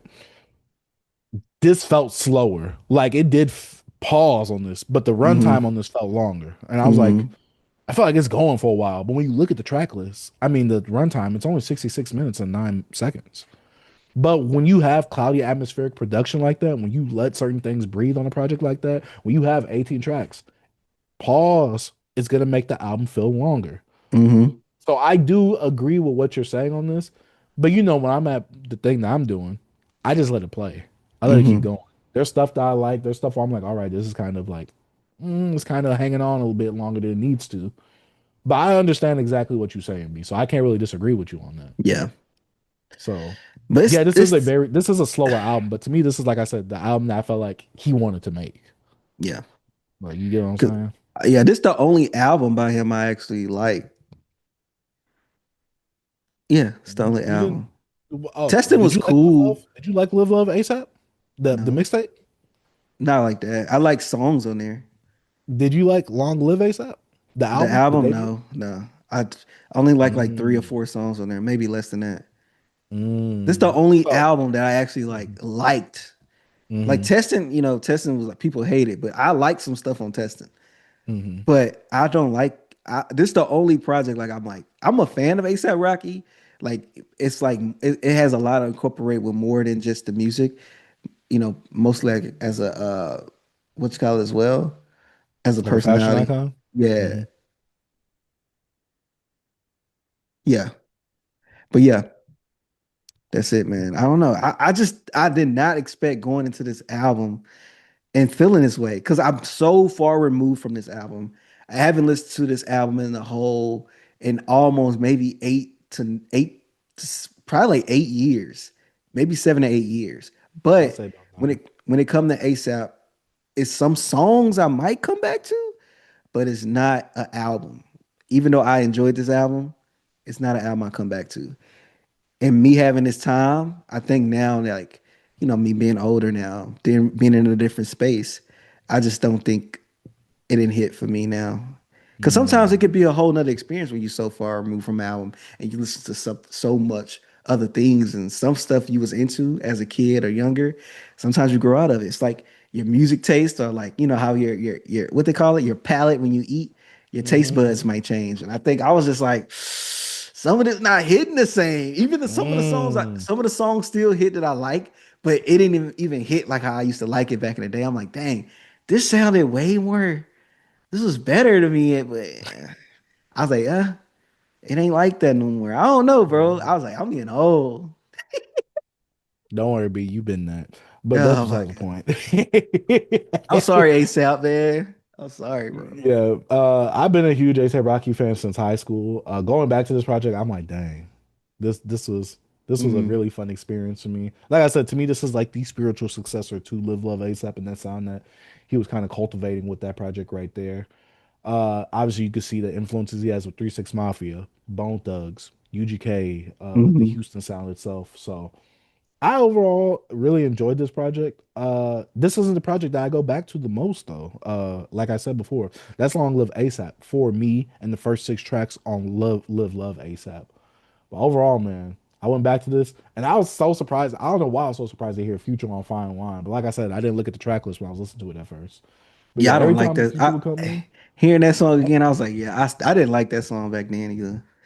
I You did. like that But song? I love Future. So it's Yeah, like it's one of those things where it's like bias. It's biases surpass everything. It surpasses yeah. subjectivity and everything. Sorry, I can't be objective. But yeah, overall, I can understand your qualms with this album. Mm-hmm. Mm-hmm. For me, this feels like a project that was made by an artist, carefully curated by an artist, with the vision that he really wanted for this project. Mm-hmm. Especially when I look back at this and I'm putting this up against a Long Live ASAP, which I really love that album. But you could tell that some things was for the commercial play. It was for the radio play, like a F and Problems. F Yeah. and Problems wouldn't fit on here. But there are some songs like Level and Hell from Long Live ASAP that could Mm-hmm. fit on something like this. And that felt like it was more in the vein of what Rocky was doing with the cloud raps and stuff like that.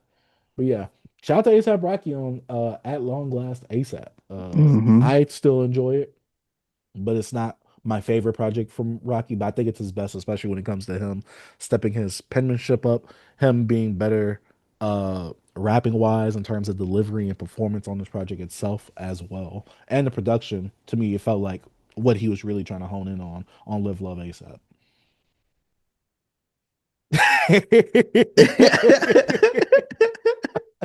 Hey B, I'm like, dang, I don't, and I used to speak highly about this album. So it Uh-huh. was a shock to me, and I was like, dang, I really gotta be honest.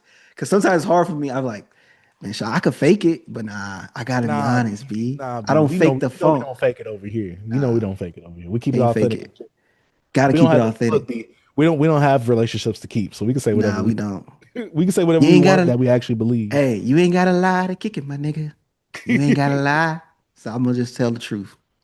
Yeah, I feel that, B. I feel it. But yeah, let us know what y'all think about At Long Last ASAP. If y'all have heard it, if y'all have not, go listen to it and come back to this review. Let us know in the comment section down below. But now, B, it's time to go on to a Southern classic, a hip hop Mm-hmm. classic, dare I say, produced entirely by the founding members of 3 6 Mafia, DJ Paul and Juicy J. 3 6 Mafia's Mystic Styles. B, dare I say it, this album is older than me. The 30-year anniversary. This came out May It's 30th, 1995. The GOAT year. That I'm a, was the year I'm I a, was I got a little year on it, you know what I mean? But they were recording born. some of this stuff in 94, so Yeah. it's a 94, 95, and See, guys, how that's he tried to make it about 94? I was just No. saying they was. You make it 95, B. It came out May. It came out in Came right 95, before the but rim was due, B. Come on. now, man. Um I'm gonna let you start what this one off, you want B. me to start off, V? Yeah, go ahead, start this off. I started off the last one. All right. So 3 6 Mafia Mystic Styles.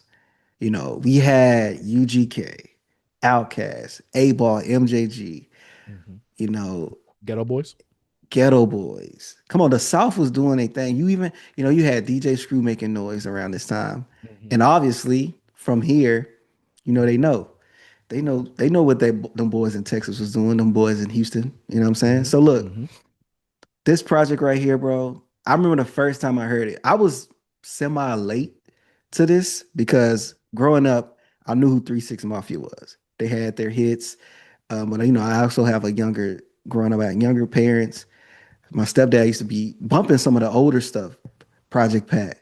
So I remember me just being on YouTube, getting hooked onto the older stuff of 3 6 Mafia and their devilish ways.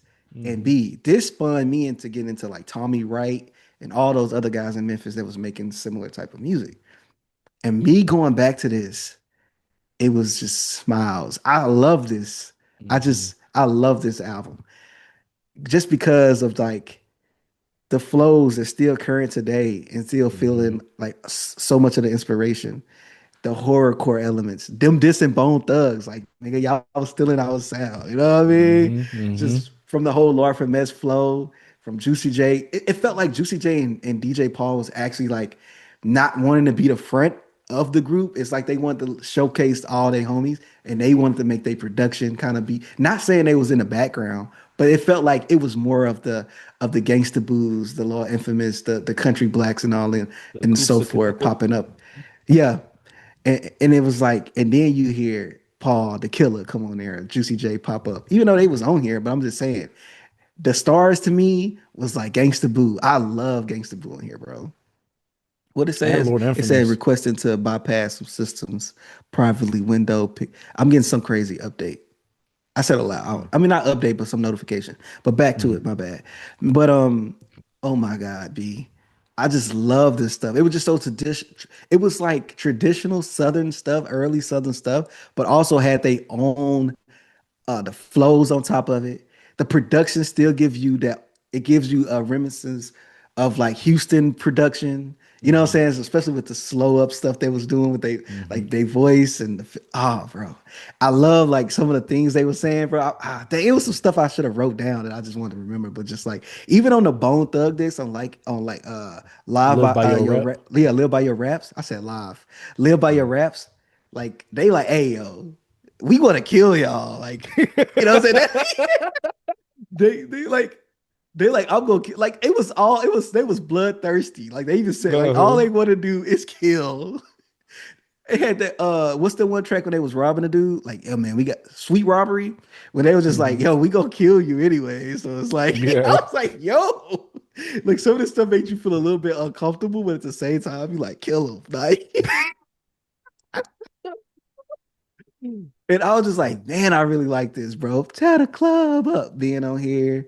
Gotta touch him. I gotta touch him. I gotta touch Mhm. him. Gotta touch him. You know what I'm saying? Just the simplicity of this, man. But you just felt like the vibe and the atmosphere. And I love their little intros in the beginning. I mean, and at the end. You know, the what the devil's daughter. You know, Gangsta Mhm. Boo. You know, man. Oh man, I love this, bro. I used to have this on vinyl, bro. But when I sold off my first collection, this went with it. I had the little red one they had. It was everywhere. I could easily get Yeah, it it's again. it's it's still out Yeah, now. it's Yeah, still out it's there. easy. But Yeah. man, what's the sample they had with the like? Not like that sample, but that sample they had it on Yeah, that what's on? ding Doo, ding doo, doo. ding You see how they ding did it though? ding. Do do Yeah. do do Doom, do doom, do. doom. Yeah, I I was like, remember that. hey. Yeah, do. Oh man, I love this man. That they This also is had a one of my favorite 3-6 projects. Probably mm, besides When the Smoke Clears. I love that one. So mm. yeah. Oh, and crazy. What's it called? What's that one? It's about crazy. Let me look it up. Is it Crazy Della Days or whatever like that? Am I bugging? I'm looking I forgot what it's great. called. Oh, you talking about a project. I thought you was talking about a song on here. Crazy in the I don't know why I can't put that together. Mm-hmm. Crazy in the Last Days. Yeah. Mm-hmm. Crazy in the Last Days. But yeah, bro. 3-6 Mafia, bro. I don't know if they're underrated or what, but like if you think about the sound they pioneered, people take it to Bone Thugs. Bone Thugs was the fast rappers, but Bone Thugs switched their style up when it came to like the dark atmosphere and Mm-hmm. how they tackled those flows. And you look at 3-6, which was out before them technically, they flows and how they fit in those pockets, bro, was like different. And I was like, Mm-hmm. ooh, because I was one time I went back and listened to both of the like Bone Thug and listened to 3-6 and just seeing how like Lord Finesse would be on there in the pocket.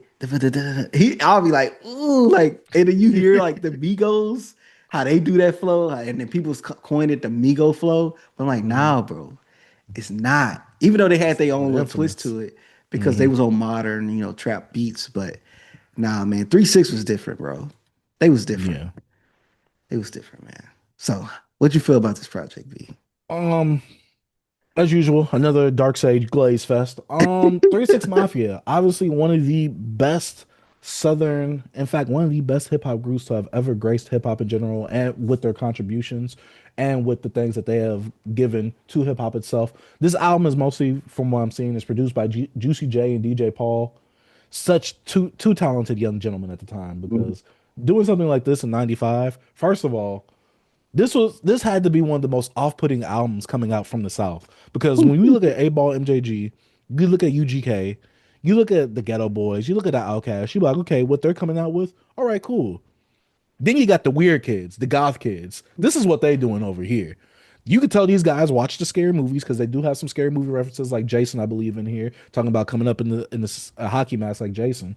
They have a good amount of like horror references, but also just very creepy and very horror like things being referenced in this project right here. Go ahead, B. One thing before you go, but it's street too, because they make Exactly. it's still street, but it's the horror of it, of it It, all. it it just feels like B, like if you heard this playing at night, I would probably be peeing myself. If I heard this late night in Memphis and this started playing, I would run as fast as I can to not one of those, like, like in the movies where they would run to the abandoned house. I wouldn't even Mhm. run there, B. I'd just be running in the street lights. I stay in the street lights. I'm running, B, when I'm hearing this type of music. This music is scary. Like, this is like crazy. Like the atmosphere that they went for on this project, especially when it comes to sonically what they was doing on here. Mhm. Juicy J and DJ Paul were so unique when it came to the production on here. And like you were saying, they weren't trying to be like the front men of this project right here, because in the Mhm. later projects, they were very much the front men on those projects, especially with them being the last two like remaining members of Mhm. 3 6 Mafia, with what the whole Hypnotized Camp Posse, all the little mini groups and subgroups that they had under there. But then, later on, a whole bunch of people got kicked out the group, abandoned the group, yada yada. Some people passed. RP the Lord Infamous himself, which RP the is Gangsta Boo as the brother. latest. Well, I think she passed last year, right? Either last year or 2 years ago. I forget which one. I could be It's wrong 20, though. it was 2023. Dang, Okay, so January 2 years ago. 1st. Okay, yeah, it was 2 years ago. Yeah. And so, going to this, you see like some of the stuff that they're pulling from. You see that they Hmm. shouting out that Houston, they're talking about some street stuff. They talking about beating up on people. They talking about some horror like, oh, I'm the daughter of Satan or whatever, which I'm just like, Hmm. hold up, what are we doing? Even when we look at the cover art, what are we doing? This is creeping me out. This is literally scaring the H words music. But there's some bangers on here though. I'm not gonna lie though. The summer with that was it Rick James sample on there? Ooh, I love that beat so much. Especially when later on, and I said this before, like Chameleon also is one of those people that loves 3 6. You could tell from some of the samples that he pulls, some of the production that he gets, and him on his Big Messiah series going over some of the beats that they went over, because the way that this sample is, Camarena uses exact same sample, but he kind of like modernized it a bit and he went flowing over it. And you can just see some of the inspiration that this has, especially with people like Space Ghost Perp literally stealing this whole style. Hmm. ASAP Rocky taking this style and trying to use it as his own as well. Denzel Curry using this as his own. I like you said, Migos using that triple entendre. I mean, the triplet flow or Hmm. now. Obviously, yes, there are some similarities between Bone Thugs and uh 3 6 Mafia, but I feel like 3 6 Mafia stayed in that pocket, like you was talking about. While Bone Thugs kind of like not abandoned the sound, but they kept the same rapping style, but Hmm. they definitely went over a bit more brighter production, especially compared to what this is right I'm here. gonna miss everybody. But going over this right here, the actual track listing, Tear the Club Up, classic, right? Mix of Styles, I love this right here because everybody on this project to me, they incorporated they gave something different. Everybody felt unique on here. Not one Hmm. person felt like the other. And while DJ Paul and Juicy J weren't like the people that they were like in the early 2000s with my favorite 3 6 Mafia, Most Known Unknowns, they helped pioneer that sound of like that heavily produced like trap slash crunk like style that later came into prominence in the South within the Hmm. mid 2000s itself. But like Live by Your Rep. Come on, man. That's the high track, B. The Hmm. Summer, Break the Law, In the Break the law. Game. Break the law. Exactly. Now I'm high. There's so many like things that stemmed from this project because of what DJ Paul and Juicy J was giving them sonically and was like producing sonically that stemmed from this. And it just felt like the this is the foundation. And to me, it set Hmm. off a great foundation for what they later built upon. And Wall 3 6 Mafia, kind of stayed similar to this, especially when it comes to subject matter and like the dark tones of like the stuff that they was rapping about. It obviously got more modernized as they went. They've grown as artists themselves, and the group has members left and like come in and things like that. But going back to this project right here, you can tell that this was the foundation that laid a lot right here, with all these rappers coming off very differently with their own styles, bringing their own little flavor to this project right here. It felt like the interviews I've watched from these guys, especially from DJ Paul, saying like, "Oh, we just find people that was also rapping. We'd say, hey, like pull up, like we know we doing all these mixtapes, we doing all this stuff." This felt like obviously there was no label interruption or corruption coming into this, because this was mostly all independent. They was doing their own thing, and it shows in this project right here that they was doing their own thing because of nothing felt like out of place on this project. Everything felt like it belonged. It was organic. Uh, You exactly. That's the best way you I can laid put it. down the Authentic and foundation perfectly when it came to how he said everything was incorporated. Like, yo, bro, come on when we at the studio. Even like I said, the intros, the outros, it all felt like it was some of the outros was so short. It's like, okay, yo, I know, so I'm out. You know what I mean? It was just like, yo, this, you know what I mean? I was like, you could just tell this were people that really wanted to do something special, but loved what they was doing as well. mhm, Going into this mhm, project right here. Like I said, this is like a super highly influential project, especially within Southern hip hop, and what it laid the foundation for later on with sounds like trap music and sounds like crunk music, and just some of the horrorcore like imagery and descriptions of like some of the stuff that they was doing, but also playing on that theme of like, yo, like we know we the weird guys, like let's play on this Satan like stuff. Like let's get on our mhm. demonic stuff a little bit. But we not demons though. We not demons Nah. though. Mm-mm. Let's just tiptoe around that and make y'all think we are a little bit though. Let's give that imagery, especially with the name 3 6 Mafia, Triple Mhm, Six Mafia as they was called previously, but they couldn't get on the mhm. radio with that type of name. But yeah, going over this, I know that they were saying something like, oh, like they were skipped out on radio play because of the names at some points and because of some of the songs, but some songs later on just had to be played on the radio because of how big they got, I guess, locally itself.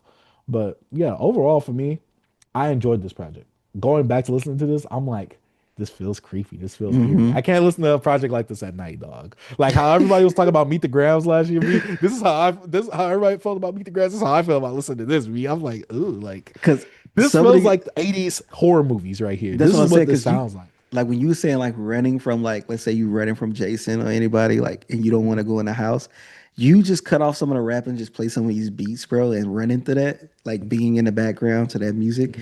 It seems like a horror movie, bro. Like it's Yeah. crazy. I love this horrorcore shit, bro. Especially when I was younger, that was my thing.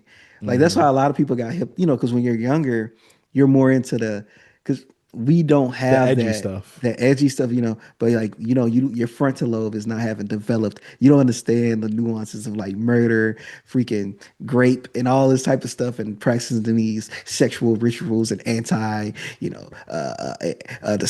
Satanism and all this type of stuff. And it was just crazy hearing this as like a young kid and being like, oh yeah, like this is how I got into like Big L, like I said, Tommy Wright, and like Mhm. 3 6 Mafia, our future, that was like our Yeah. generation's version of the satanic stuff. I don't care, I'm atheist. All this type of stuff they were saying. Like, so yeah, it's that angst, teenage Yeah, that's the angst. best. That's the best turn. That's the word I couldn't Hmm. find. But yeah, going back to this project, I'm like, dang.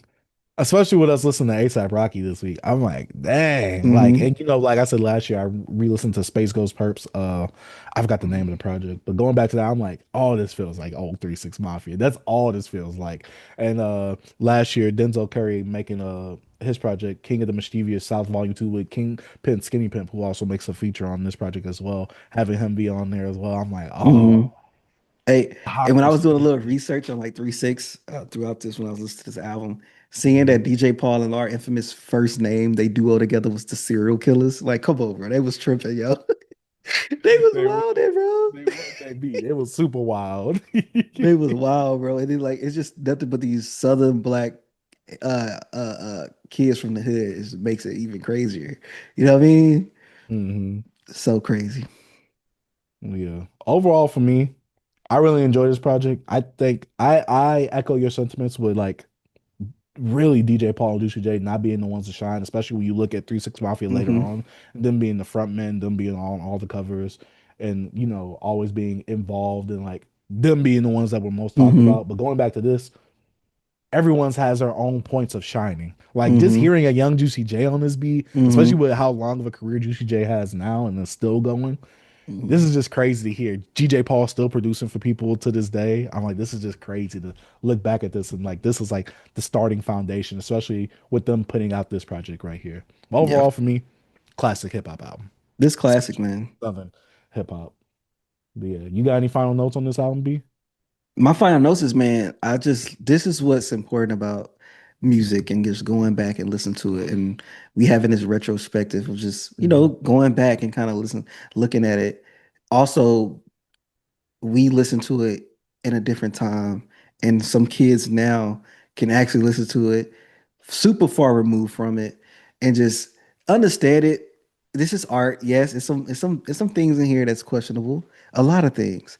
But just sometimes I just like to know the foundation. And when you can go back to looking at people like DJ Paul and Juicy J and seeing where they are now and what they mean to the game and going back and looking at the beginning and where they started, I don't know. I think it's beautiful, B. I love history. I'm a history buff.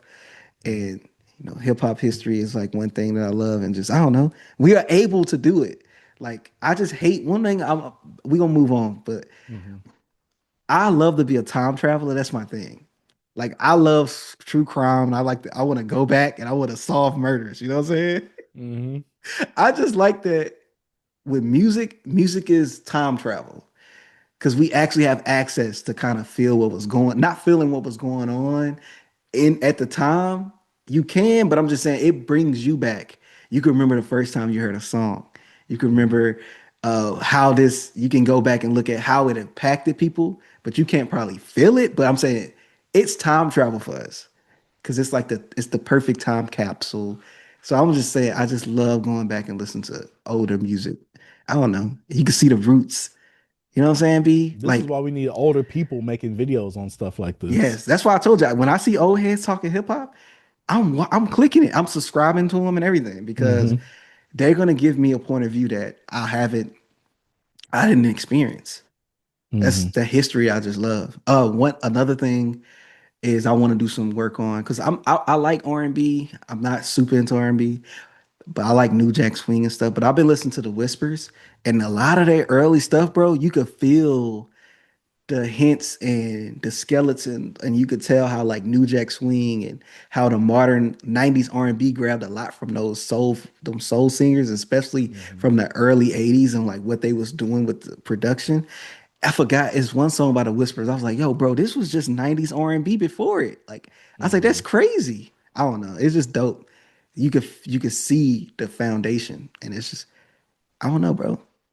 It's just dope to me. I love Yeah, history, you might B. have to, you might have to send me that link for that song specifically. The song that I felt that it was, yeah. Hmm. Yeah, man. But yeah, Just crazy. going back to this last closing notes, classic. Check it out, but you got to be open to listening to what they saying though. You got to be Yeah. open. You got to preface it with that. Be look, trigger warning. Look, this Trigger whole album just needs a warning. trigger warning over it. Facts. But yeah, you could just tell that this was something special, especially looking back at it and what we've gotten since then. But yeah, shout out Hmm. to 36 Mafia. Well, they don't really exist anymore, but DJ Paul and GCJ is still out here doing their thing. RIP to Lord Infamous, RIP to Gangsta Boo. Shout out to LeChat, Crunchy Black, and all of them. But yeah. Yes, sir. Let us know what y'all think about Mystic Styles if y'all have heard it. Down in the comment section down below. But now, B, let's go ahead and talk about this. B, I heard hip hop was alive recently. Me personally, I never thought it died, but I've heard recently that hip hop is alive again. Mm. B, recently we've gotten the Joey Bada responses to the West Coast in the middle of our last episode of this one, which is crazy because I told Joey, hey, hold off on this until we get to shooting the episode. He said, all right, I got you. But then he just started dropping it instead. And I'm like, dude, I thought we had an agreement. Um, Joey dropped 3 diss tracks in response to multiple artists, Rayvon, Daylight, Hitta J3 wanted to include himself in this, which it's like, dude, get on, you're a bug, you're a peon. But yeah, Rayvon gave some responses. Daylight gave some responses, and it was coming quick in a succession with these responses as well. B, what are your thoughts on some of these diss tracks? It was like I saw somebody say this. It was like diarrhea. Not saying it was shit. It was just like so much coming out. It's like, bro, Mhm. I can't hold it. And some of it was trash. So it's like, bro, come on, relax, bro. Like Daylight, like, come on, bro. Like, Yeah. just you didn't have to release those other tracks. I'm like, bro, I didn't even listen to them. It's like, I'm like, come on, bro. I'm B, not. I saw the clip of him just on stage trying to use the bathroom, and I'm just like, Oh, that old like with his ass cheeks out. yeah. Yeah. I'm just Uh, like, I said on Twitter, I was like, what did he expect to do after that if he would have succeeded in what he was doing? Like, was you yeah. just gonna pull your jaws up and not wipe, or like, what was gonna happen in that situation? Daylight just, bro, weird, crazy antics. But overall, when I think about it, I think it's cool, but I think it's just OD. It kind of got start to feeling like control. We know when Kendrick dropped control, his control verse, and everybody started making a freaking diss, or not even a diss, a response. That's how I felt here, and I'm like, bro, it's in the control situation. I kind of felt it, like why I was like that. But like this one, I'm like, okay, some of y'all just shut up. Like we're not gonna listen to all this. Like CJ Fly, like I understand Joey's your guy, but shut up. Nick Caution, I understand Joey your guy. Shut up. Like he can handle his own. You know what I mean? It's like chill out. That's how I Uh, felt. Currently, I'm looking for Justin Hunt's Twitter The list he because did is like yeah, he made a list of over 90 something songs. Oh, so it's 93 tracks, 49 artists completely. damn. With Joey, Lit Poppy, Stoic Mike, 10 Connects, Cliff Savage, Daylight, Mr. Green Eye and Buru, Rayvon, Coyote, Curtis King, B, Roz you Hass, B, CJ you could just Fly. stop. You could just Yeah, stop. I'm just giving the listeners, because we got to remember this is a time capsule. I'm just giving them Yeah. a good amount of stuff that we got because B, let's be real. I didn't listen to a quarter of this. B, I I'm listened to not going to. B, you had the storyline, the like even though it's barely a storyline, but you had your linear focus, but you had all these outside. It's like open world. It's like an open world video game with all these extra. Mhm. Hey, me. Hey, could you help me? Could you help me find my dog? Oh, my daughter ran away. Could you help? No, I'm on to the main mission. This what this was. You know what I'm saying? Like Uh, if Daylight didn't drop it, if Joey didn't drop, or if Rayvon didn't drop, I'm not listening. I'm listening to it on mute. but Even B, though what about the hitter? I thought we loved hitter's music. B, I listened to that on mute. I told you. I ain't hear nothing. I was like, you watch Pootie Tang? I've seen clips of it. When he was like, ooh, it was silent music. They're like, oh, this is Uh, good. No, I was like, no, I'm not listening to this, bro. I'm good. I ain't gotta hit a J3, man. Get the hell out of here. That boy is annoying, threatening us with a diss track. Then he gonna say, nah, I was just playing. I ain't dropping nothing. Cause he saw that, and then he gonna drop something. Bro, you probably already had it queued up and didn't know how to take it off. So you had to live with it. He probably he seemed like a guy that don't know how to work technology. He was like, dang, I already scheduled it to release on YouTube, but I don't know how to unschedule it.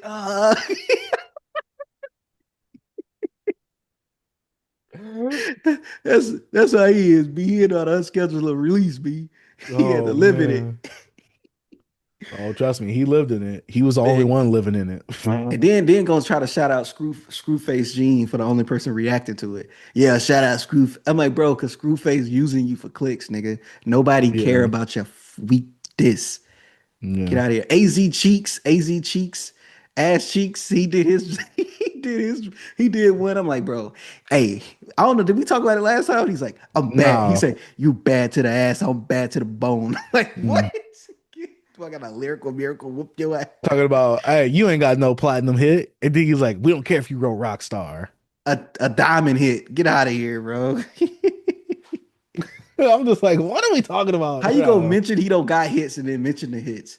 Even like Rayvon, Nick ain't got no hits. CJ ain't got no hits. So Pro Era don't exist.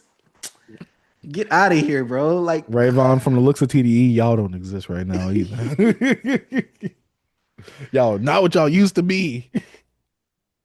Yeah, bro. Somebody commented on us saying the West not up, Kendrick up. Did you see my response to that? No, I did not see your response I'm to gonna that. see I if I saw can the find. comment, but I forgot to I I told forgot him to this, look at it. bro. You saw what he said? Okay, so let's actually give the context for the people who, Yeah. dang, where is it at? Oh, no, that's not it. That's not it. I'm trying to look for it. Do you got the comment pulled up, B? I had it pulled up, but I freaking closed the tab. I can find it real quick. I was like, dang, I did Yeah. close that tab. But I'm trying to see where you responded. Oh, here he goes. He says, I wouldn't say only Kendrick is up in terms of West Coast. Tyler, Q, Vince, Doechii, who is from Florida, SZA, all either from West Coast or signed to the West Coast label, had highly successful projects slash moments last year. I don't think anyone really did as well as the West Coast in 2024. I see your comment, and you say yeah, we say Kendrick because of mainstream success. Yes, Tyler's from the West, but if Kendrick was never out, would people be saying the West is out? Think about it. Also, SZA and Doechii is on West Coast label. They're not from the West Coast. Thanks for watching it for the comment. yeah. But though, B, think Yeah, about it like though. I don't like the but they're signed to a West Coast label. B, Come if on, Kendrick come never on. came out, B, would nobody would be saying the West is up. Because Tyler put out a project No, that was selling good and everything. Picture the beef never yeah, happened. Nobody would be saying that. Vince Staples, bro. Really? We love Vince Staples over here. But come I on. think I think the West. They say the West is up only because of the pop out. Only because of the pop out. Bro, only because of Kendrick popped out. And had Yeah, because when Kendrick popped out with Mr. Morale and the Big Steppers, the West wasn't up. facts. Facts. And Vince, I hate to say it like this. I heard no one in person talking about that. Doechii, she bubbled last year at the end of the year, especially at the Mhm. beginning of this year with the Grammy win. SZA, she's a pop star. She was always going to be popping. We didn't say that the West Coast was popping with SZA popping off like with SOS and anything Hey, like then the that. East up, B, she from Jersey.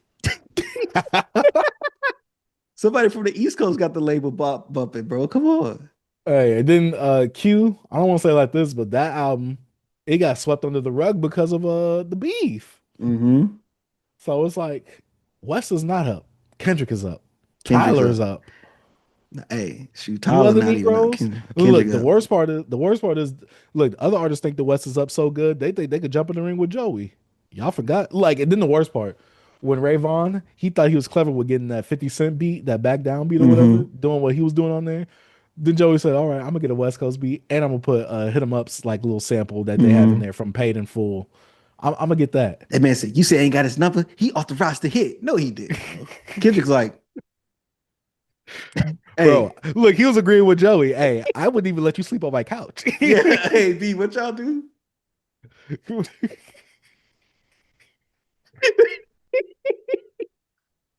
No, little Gotta put bro. that hand on the shoulder, B.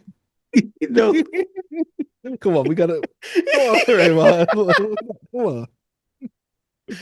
Oh man. Come on, That's you ain't so gotta funny lie when like that. Hey, look, when I you ain't see gotta that lie to meme. kick it, my Negro. Yeah, B. When that meme pop up, it's so funny.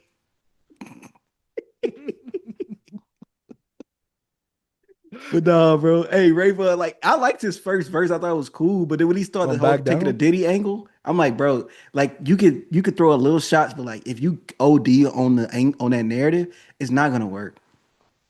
I think It the just thing didn't work. Joey put it out there for bait. Rayvon took it and he said, so that's all top there too. And we know Yeah. that top got the allegations currently be. I'm like, Hmm. oh, you gotta stop. You're Yes, going bro. against Like, actual lyricists right now. like, he gotta relax, Oh, bro. facts. And then your boy Suave, he had a little thing against Reason. He Reason say recently reasons. dead Yeah, end hip hop. He explained his reasoning for jumping out, talking yeah. about Joey. I'm so disappointed. I'm like, Kind of heartbroken, bro. Reason, like I said last show, you didn't have a reason. You just wanted to rap. But facts. I understand. I understand. Um, I I hate understand, this bro. B, and we've talked about this before. I just hate rapping for the sake of rapping with no intention behind it. Mhm. But Oh his yeah, we're doing this attention. because of the But you know his competitive attention. sport. Oh yeah, to get clicks, views. He's off the Yeah. label. He needs that attention. But look, their intention is for attention. Hmm. Um, but yeah, going to this, a lot of these diss tracks didn't care for. It was weak. Joey was obviously the star of the show. again. Mhm. Because we talked about the finals last episode. This one we had the track with Loaded Lux on there, It's called My which Town, right? I think so, For My Town or My For Town, yeah, whichever one it is. And then we have Crash Dummy. yeah, the one where he was going off on there. And I'm like, Hmm. Joey, I love this. Please stop after this because this is all I needed. Bro, I didn't You need have the Crash effortless Dummy track. you have effortlessly. I think the thing is like he was like, okay, I'm toying with this idea because okay, you want to do a East Coast beat? Let me do a Hmm. West Coast one and show you how it's done. I'm Hmm. like, I love this, but I needed to stop after this. Yeah, yeah. Like I'm done. I'm fatigued. Like Joey responding was the most fun part of everything. Like I get it. Ray Vaughn was responding. You putting your hat in the ring. I get it. Hmm. But this is an amateur fighting a heavyweight, like title holder almost Hmm. in comparison. And that's why I put that meme of like Tom from Tom and Jerry spanking that one little mouse's butt. I'm like, this is just Hey, Joey the Ray Vaughn right now. hey, when you speak of fatigue, this is the real black fatigue. Facts. Black fatigue right here. Get sick of you rappers. This rapping fatigue, beef fatigue. Like, come Yeah. on, shed it. I'm just tired of them sawing a lick from last year. They're like, oh, let's run that back again. Let's and around the Let's same run it time too. back. Let's do that. It Yeah, didn't work out for any of them, I feel. But yeah. B, I don't know. is hip hop alive now because of this beef? I think hip hop is still in a shaky place. I'm not saying it's on life support. I think that this is more of a internet thing. But when it comes to when it comes to money, when it comes to capital, I think, and when it comes to just albums and radio success and just overall, I don't think hip hop's in a good place. The beef last year was big for hip hop because it was two legacy acts from era that still was reigning supreme in hip hop that actually boosted, some of the funds when it comes to radio. But right now, you think about it, Kendrick, Drake, it's still the same like heavyweights are legacy acts that's only the ones that's making noise. Even when it Mhm. comes to this beef right here, you got to have Joey. Even though Joey wasn't like mainstream successful, but he's still somebody that's been in the game for longer than 10 years that's actually kind of doing something for hip hop. I feel like for hip hop to grow further and longer, to actually have some type of like growth, we're gonna need some of these younger artists to actually make some moves, mainstream wise and underground. But I still feel like the older statesmen are the ones that's making moves right now. And I don't think that a beef keeps hip hop alive. I think we still need to bring around the artistry as well, the albums, even some of our guys as single artists. We still need them. And I'm not delusional. I know it's people out there, but I think we need more. And I know we're in a space, right, where we have more than just celebrities that are celebrities, if you get what I Yeah. mean. We have Mhm. streamers, YouTubers, TikTokers, Instagrammers. We have it's a whole bunch of people out here that has a lot of eyes on them. So the superstar angle we used to think about, where's the new superstars? I'm understanding that like we're just far removed from that. We have so much access to different people now that it won't be the same. Even it's affecting musicians, it's affecting actors, it's affecting the industry as a whole, that it'll never be the same. So I feel like hip hop, when they don't, I wouldn't say they need superstars, but I think we should still focus on the album in a way, the Mhm. artistry. Uh I think we need to focus on keeping music still creative and innovation. But I think at the time we're in now, we're in a microwavable society that is hard to like have a good amount of artists kind of pushing the genre forward, in my Mhm. opinion. I probably said a lot there, but I hope I made some type of sense. But No, you did. I remember yeah. you was telling me about a Bruiser Wolf tweet recently too. Do you have that? No, Pink Seafood. Oh, Pink Seafood. Pink I Seafood, my bad. apologize. No, Pink Seafood actually said that. So I was thinking this and he goes, all y'all saying battle rap is the foundation and competition is needed. Y'all not saying nothing new. That's all y'all give a F about. Great art with a person targeting still competition, production, lyrics, etc. that needed also, and everybody want to be YNs have a op. That's the problem. And when you go into that part, like that's not even looked at as competition because I feel like when you have the ops, the YN talk, the drill music, yes, they put it on wax, but it's started off in the road. Yeah. It's in the streets, bro. It was just it's the street stuff. So that part of hip hop is not competitive in that way. That's competition, competition in the streets. Competition to You see know what I'm who's saying? living longer. Yeah, yeah. It's like whoever gets to the booth, we know who winning pretty much. If you don't get to Hmm. the booth no more, you lost. Dang, that's kind of dark. But I understand what he's saying. It's because I think creatively, if we push ourselves as well, it also continue the genre to live longer. And I think that's more of a long-term factor because the more you beef with someone, it becomes personal. You can't continue to beef on someone and say the same thing because you're gonna have to take another angle. That's why I never Hmm. think competitive hip hop can stay competitive. It can't because it gets to a point where you got to go to another level to outdo your opponent. You can't just keep out rapping and you're gonna continue to say the same thing. You're gonna have to get personal. You gotta say some things to wow the people, which can go outside of rap. So I believe that you could kind of keep it to a minimum when it comes to this.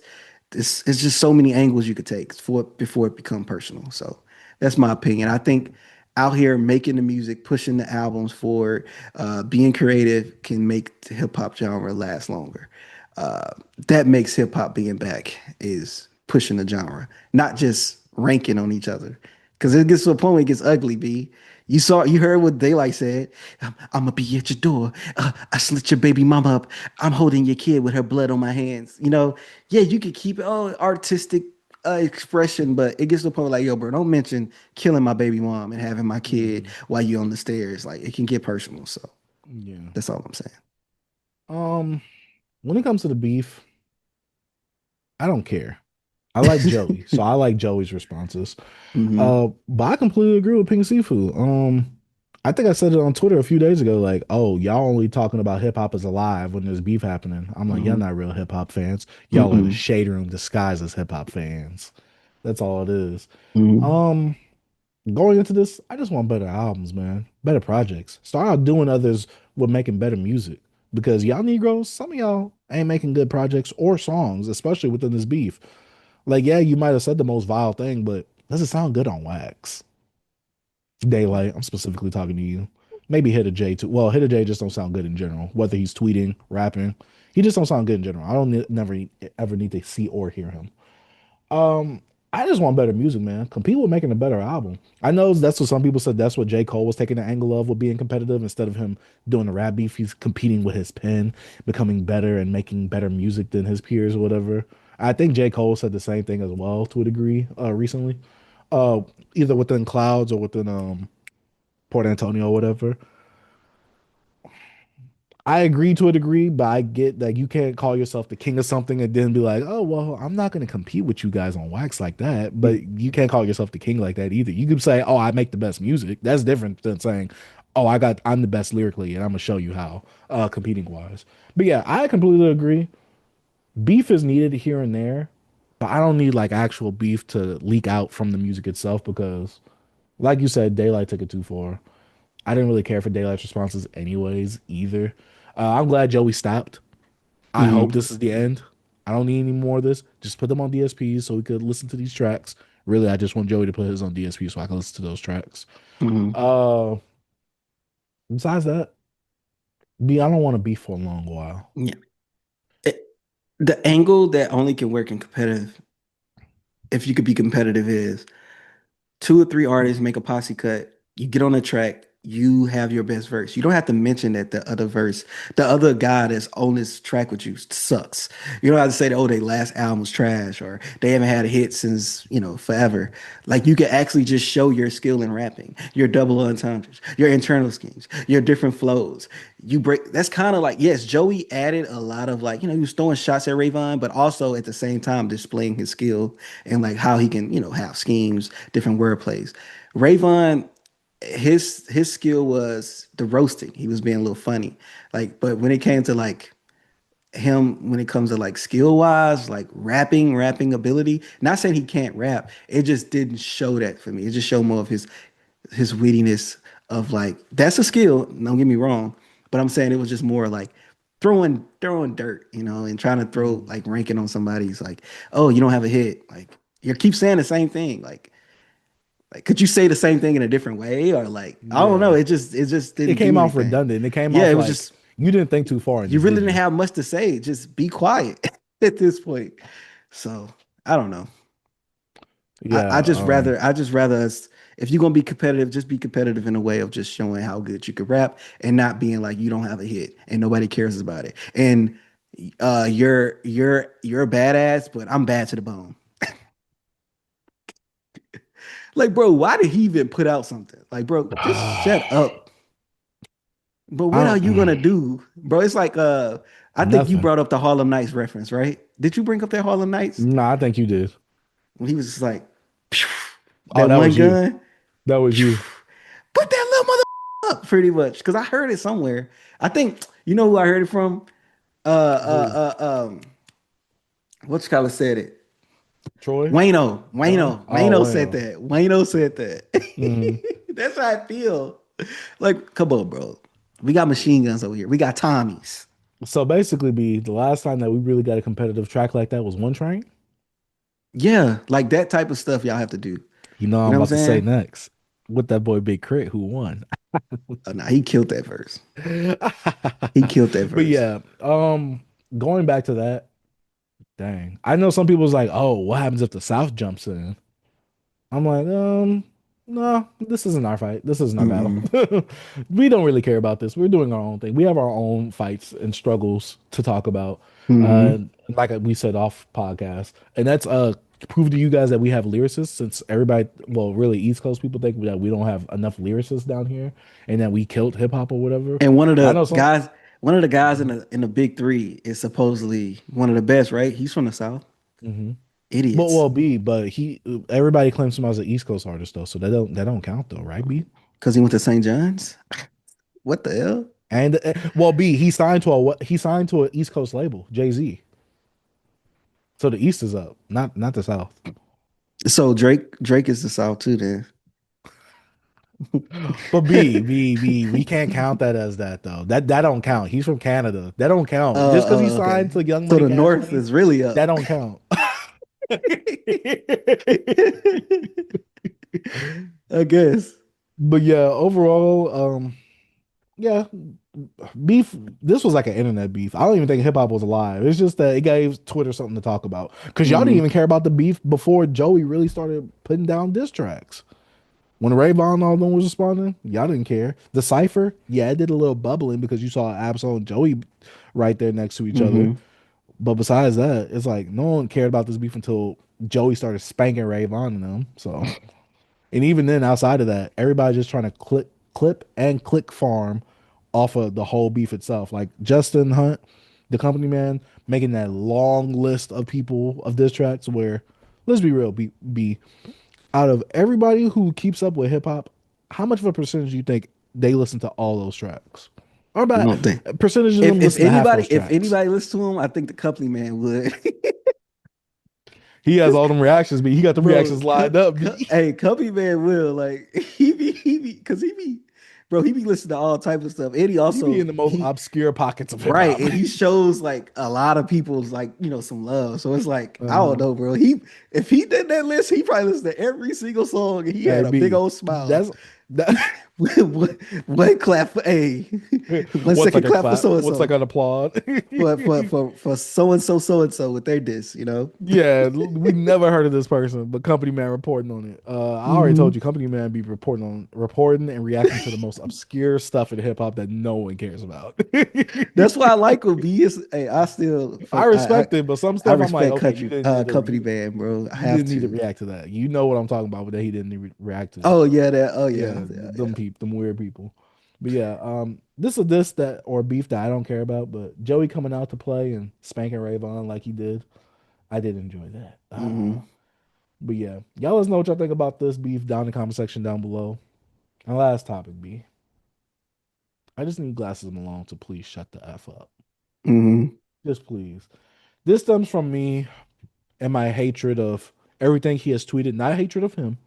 Everything that he has tweeted from last year with the whole Kendrick beef. I get it, you chose a side, that's cool and all that. But him farming off of that, farming off of Drake hate, him farming all the way up until now. To now it's like whatever he's trying to farm off of, it has to be something current, and he has to make it about a beef, or make it about being real, or make it about the streets. Glasses Malone, we don't give a f about what you're saying. You are a failed rapper, and you just want to be another Joe Budden. That's all you want to be. You just want to say the hottest stuff that comes to you. Say it so you can gain some traction from your show for your show. That way, you could probably hear people. People can hear you articulate your thoughts. I just feel like he's trying to be another Joe Budden B. He's trying to live in that shadow and trying to get a little lick off of that. You think Stop it. so? No one cares. I think so. He's one of those rappers that he might have had a little bit of success. You know, he signed the YMC and BB. Remember when he was running around with Lil Wayne and Birdman thinking he's about to be the hottest off the block and he never did But like Joey reach got out. a hit. Joe Budden got a hit though. Yeah, he doesn't. But guess what? Failed rapper turned into podcaster. Joe Budden has stuff in his career on his career resume where it's like, all right, Joe, we respect the pen game. Glasses Malone does not. But I don't Was think Joe a Glasses failed Malone less? rapper. Well, I think failed rapper is in like him trying because he's tried to achieve that mainstream success and Mm-hmm. he didn't. So that's what I mean by you failed at trying to get that mainstream success Mm-hmm. with your rapping ability. Because he tried to do that with that NBA song, right? B with that Wiz Khalifa feature. You talking about Joe did? What he Yeah. tried to what? He already have his hit though. No, he But I'm has his saying one Joe. hit. I'm saying, but But that with makes me, him a one hit wonder if that's the case. yeah. But I'm saying one thing with Joe that I respect is he has mixtape series that Mhm. people love. He has the whole. He started Slaughterhouse. He has that. But yeah, Mhm. he had the NBA and Wiz thing.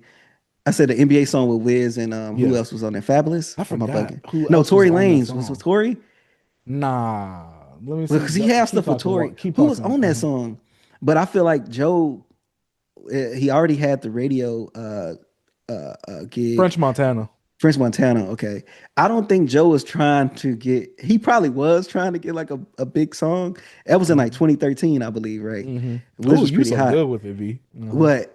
Oh, when You it so came good out. with that. Yeah. Yeah, that year. I don't know why I'm like this. My brain works weird with years. But what I'm trying to say, B, is I think Glass Malone is like, if you want to go low in a rap, I think he's lower than trying to be a Joe Budden. I think he's trying to be a Glass Malone because I don't think he sits in a Joe Budden lane. If I want to go career, but I get what you're saying. If I get exactly what you're saying. But one thing about Glass Malone, B, is that I watched and listened to his podcast like Mm-hmm. years ago. Mostly, I don't keep up with it Mm-hmm. now, but he is authentically him. B. He just has a weird logic. He looks at things and it could be really controversial how he look at things. It's like I always think about the time he put out Tupac Deserves to Die. He has a song called Tupac Deserves to Die. But in the song, it's the perspective of the guy that killed Tupac, which is Baby Lane, I the remember story. this. I remember this. Yeah. So the way that Glass Malone thinks, it is controversial. And when it comes to this Kid Cudi take he has about will Kid Cudi keep it hip hop, and he will die on some of his talking points because I think he thinks about his talking point. He don't just say stuff. He could substantiate his argument. He will have comebacks with everything. I don't think he just say things, right? So when it comes to this talking point, he will have his angles, but I think it's a little bit of trolling in this one. I don't take it as seriously. I think he's trolling a lot in this one because even looking at some of his responses, you could tell that he's trolling with this one. And I'm like, Glasses, he knew he was gonna get a reaction.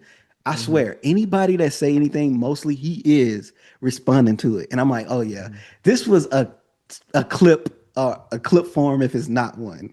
Like he wanted to get some interaction out of this one. I What they think I call said it, that right engagement. before we started. Oh, That you he's said trying it? to say these hot things Yeah, you to said get that, but people I'm to saying react some to of it. his stuff that he says, I don't think it's trolling. It's just how he think. This one to me feel more of a troll. Cause even way how he framed it, let's see if Kid Cudi gonna keep it hip hop. You get what I'm saying? Mm-hmm. Cause like hip hop, you can switch up of like what's hip hop, what's street. I don't know how he did it. He knew like it's some ways you could word things that how he to keep it hip hop was different. You can't say keep it street because you could keep him out of the streets because that's what the angle everybody taking. Like yo, Kid Cudi's not a street dude.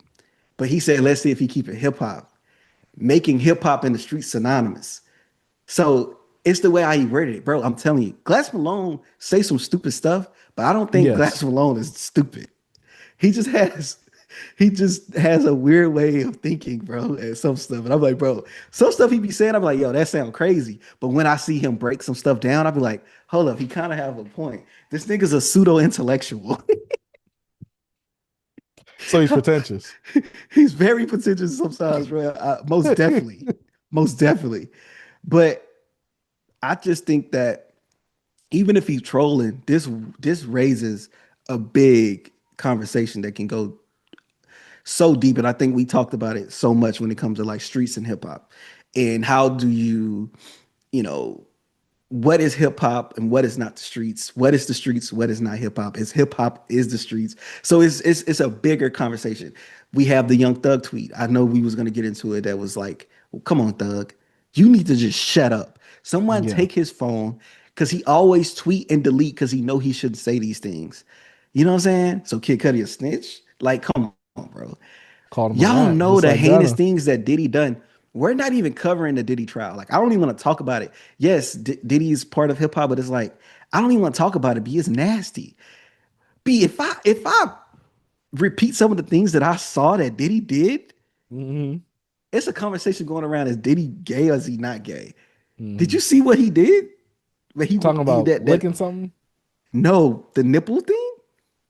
Yeah, licking something. No, the semen being on the Uh nipple. huh. They say they don't make him gay.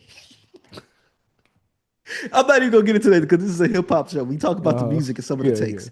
Uh-huh. So Kid Cudi is not street. He is hip hop, but being street don't make you hip hop. Being hip hop don't make you street. But Kid Cudi B, is a civilian. Even the context of the well, case. he said, well, see, now I gotta stop you right there. Glasses Malone literally said, y'all keep saying Kid Cudi a civilian. Yeah, he raps about doing every illegal drug under the sun. Thinking emoji? See what he doing, me? See what he doing? Is this if I'm a crackhead and I love smoking crack, do that make me street? No, I'm Yes. just a You crackhead. live on them, B. No, that don't mean that. I could be a crack addict and I could be the CEO. I could be a crack addict and I could be a mayor. Like, look at the mayor in DC back in the I think that was the 90s. Crack, he was smoking crack, but he was a This was this mayor.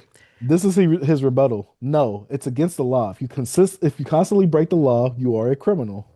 That don't mean you're a street dude though. I could be a criminal because I'm stealing things from out of a store. Don't make that have anything to do with the streets. I just like to steal.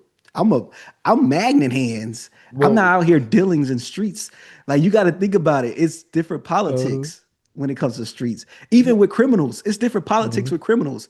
Like, oh yo, I could be like I said, I'm a freaking stick up kid. I'm a robber. Or mhm, robbing and stealing is different from somebody stealing from a store. Somebody stealing from a store with a gun, shoots the gun, aggravated robbery. It's like mhm. it's such different pockets of all these things.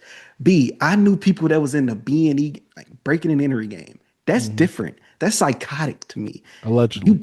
You're yeah, allegedly. You're breaking inside of homes? That's scary. You don't B, that's that monster. That's a horror movie. You're going Yeah. in a dark place. You don't know what's in there. You don't know what they got. Think about it, B. Think about it. But I want to go into the grocery store where it's bright. I see candy. I see noodles over here in the freaking Asian and Pacific Islander aisle. Mhm. And I'm gonna go get me some ramen noodles. And it's I'm just gonna stuff those up in my belly up in my drawers. Like that's different from going inside of a dark But B, house. you're not a civilian. You're not a civilian if you do that, B. You're not a. He said if you constantly break the law, you are a criminal. So B, allegedly, if we was downloading a whole bunch of music off of LimeWire, that means we not civilians no more. B, another thing, right? Are you a criminal till you get caught? Nah, you just a criminal. I'm saying, or are you a criminal if you don't get caught? You never know what they're doing if you don't even get caught, right? Mm. Think So this about is it. like did the tree really fall and make a sound if it fell in the forest and Facts. you wasn't there to It's hear it? people that's in the streets that you don't even know. It's people, you know what I'm saying? You don't know till they get caught. You don't know that, or Damn, if you B. just actually know them. So none of us are civilians, B? Is that what you say? I done some crimes. They was petty, Allegedly. but I never Allegedly. got caught for them, allegedly. Oh, Allegedly. the statute of limitations will be up by now. But you know the things what I used to do at the old store we used to work at. Oh yeah, yeah, yeah, yeah. Hey, No, the we just statute of called it limitations is not shrinkage. up. B, we just called it shrinkage. He's out of this guy. He's out of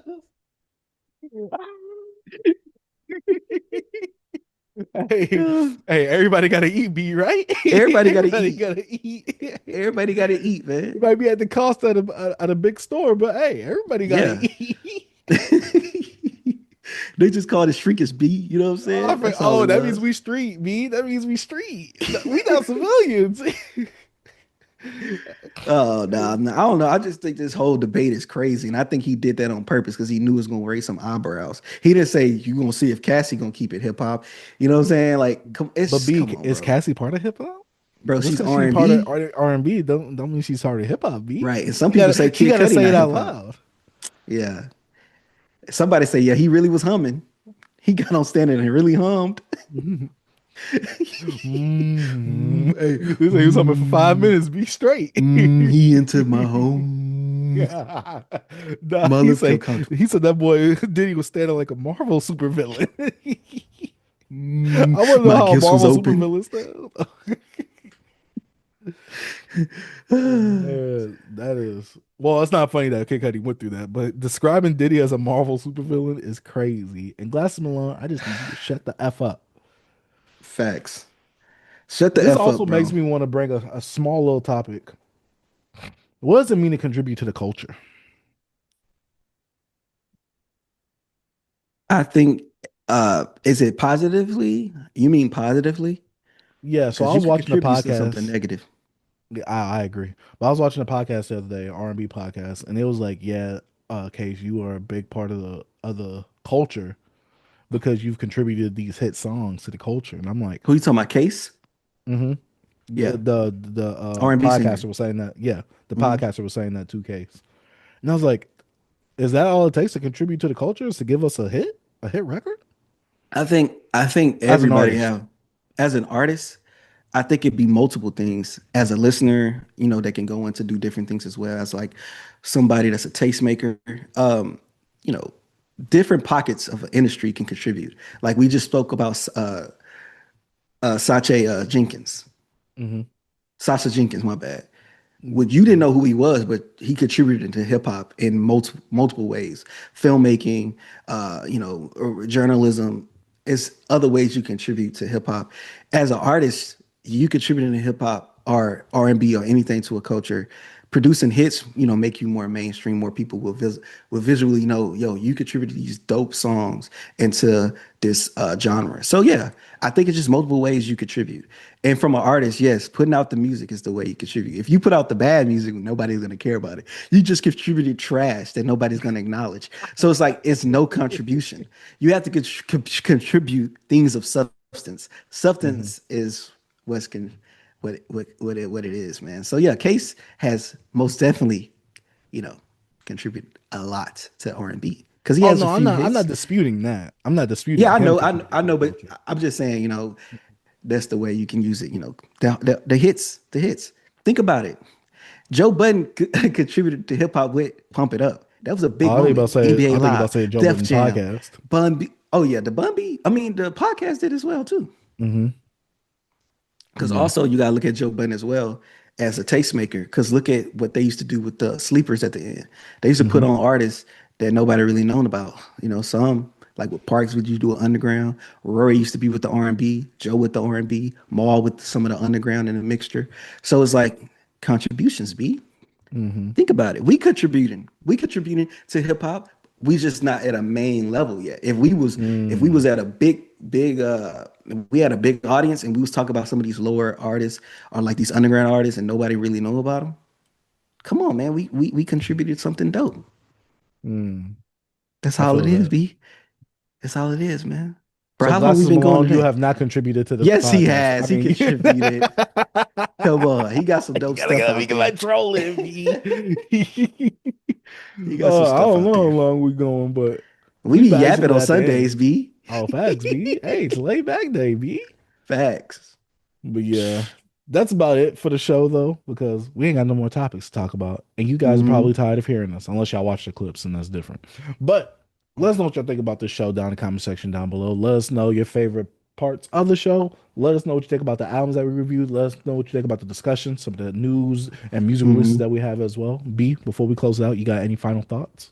Man, this might be my final thought. I'm always say now, man. Just keep music creative, keep hip hop creative. Like we all should, grab things from different, genres, different inspirations from movies, anything, all just life in general.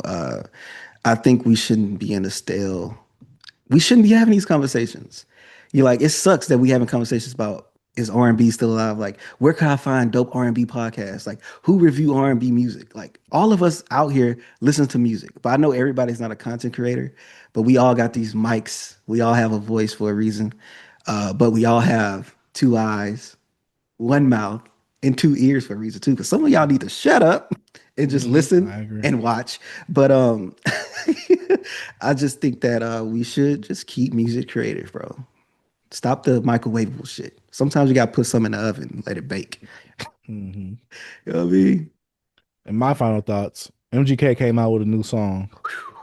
It sounded like a 10 on mute. That's all I'm saying. B, what'd he say? I know that's cliche. You saw him dancing with the freaking broom. And with the girl walking at the car wash. They say you see what Eminem did to him. No, you mean I what saw Eminem, what he did to Eminem? I saw two sides. I saw somebody saying, "Yo, you go this you beat Eminem in a battle and you did this," and then I saw some people saying, "Oh, him getting beat by Eminem in a battle and look what happened." I'm like, "Ooh, I see Mhm. people trying to make some what they call it, the rage Uh bait." oh yeah, rage bait. It's all Yeah, they right. was rage MGK baiting. beat B. Eminem anyway, so it don't matter. You think Eminem lost? I gotta go back to it, but it's Kill like shot. MGK saying what he said. I'm just like, I can't What did help he but say? I laugh. don't remember, bro. I remember he said something about you was old, or I think, or something like that. Or said something about his Mm. daughter. I don't know what. I don't remember it because this was back when we worked at the Big Blue building. So Yeah, yeah, yeah. this was a long That time white ago. that white on right crime do hit different, man. I gotta check it out. Facts. It was least memorable. But yeah. Y'all let us know what y'all think about the show down in the comment section down below. But my name is Chase the Dark Sage. I'm T. Peace. Peace. Man, shout out to Beyond Beats and Culture.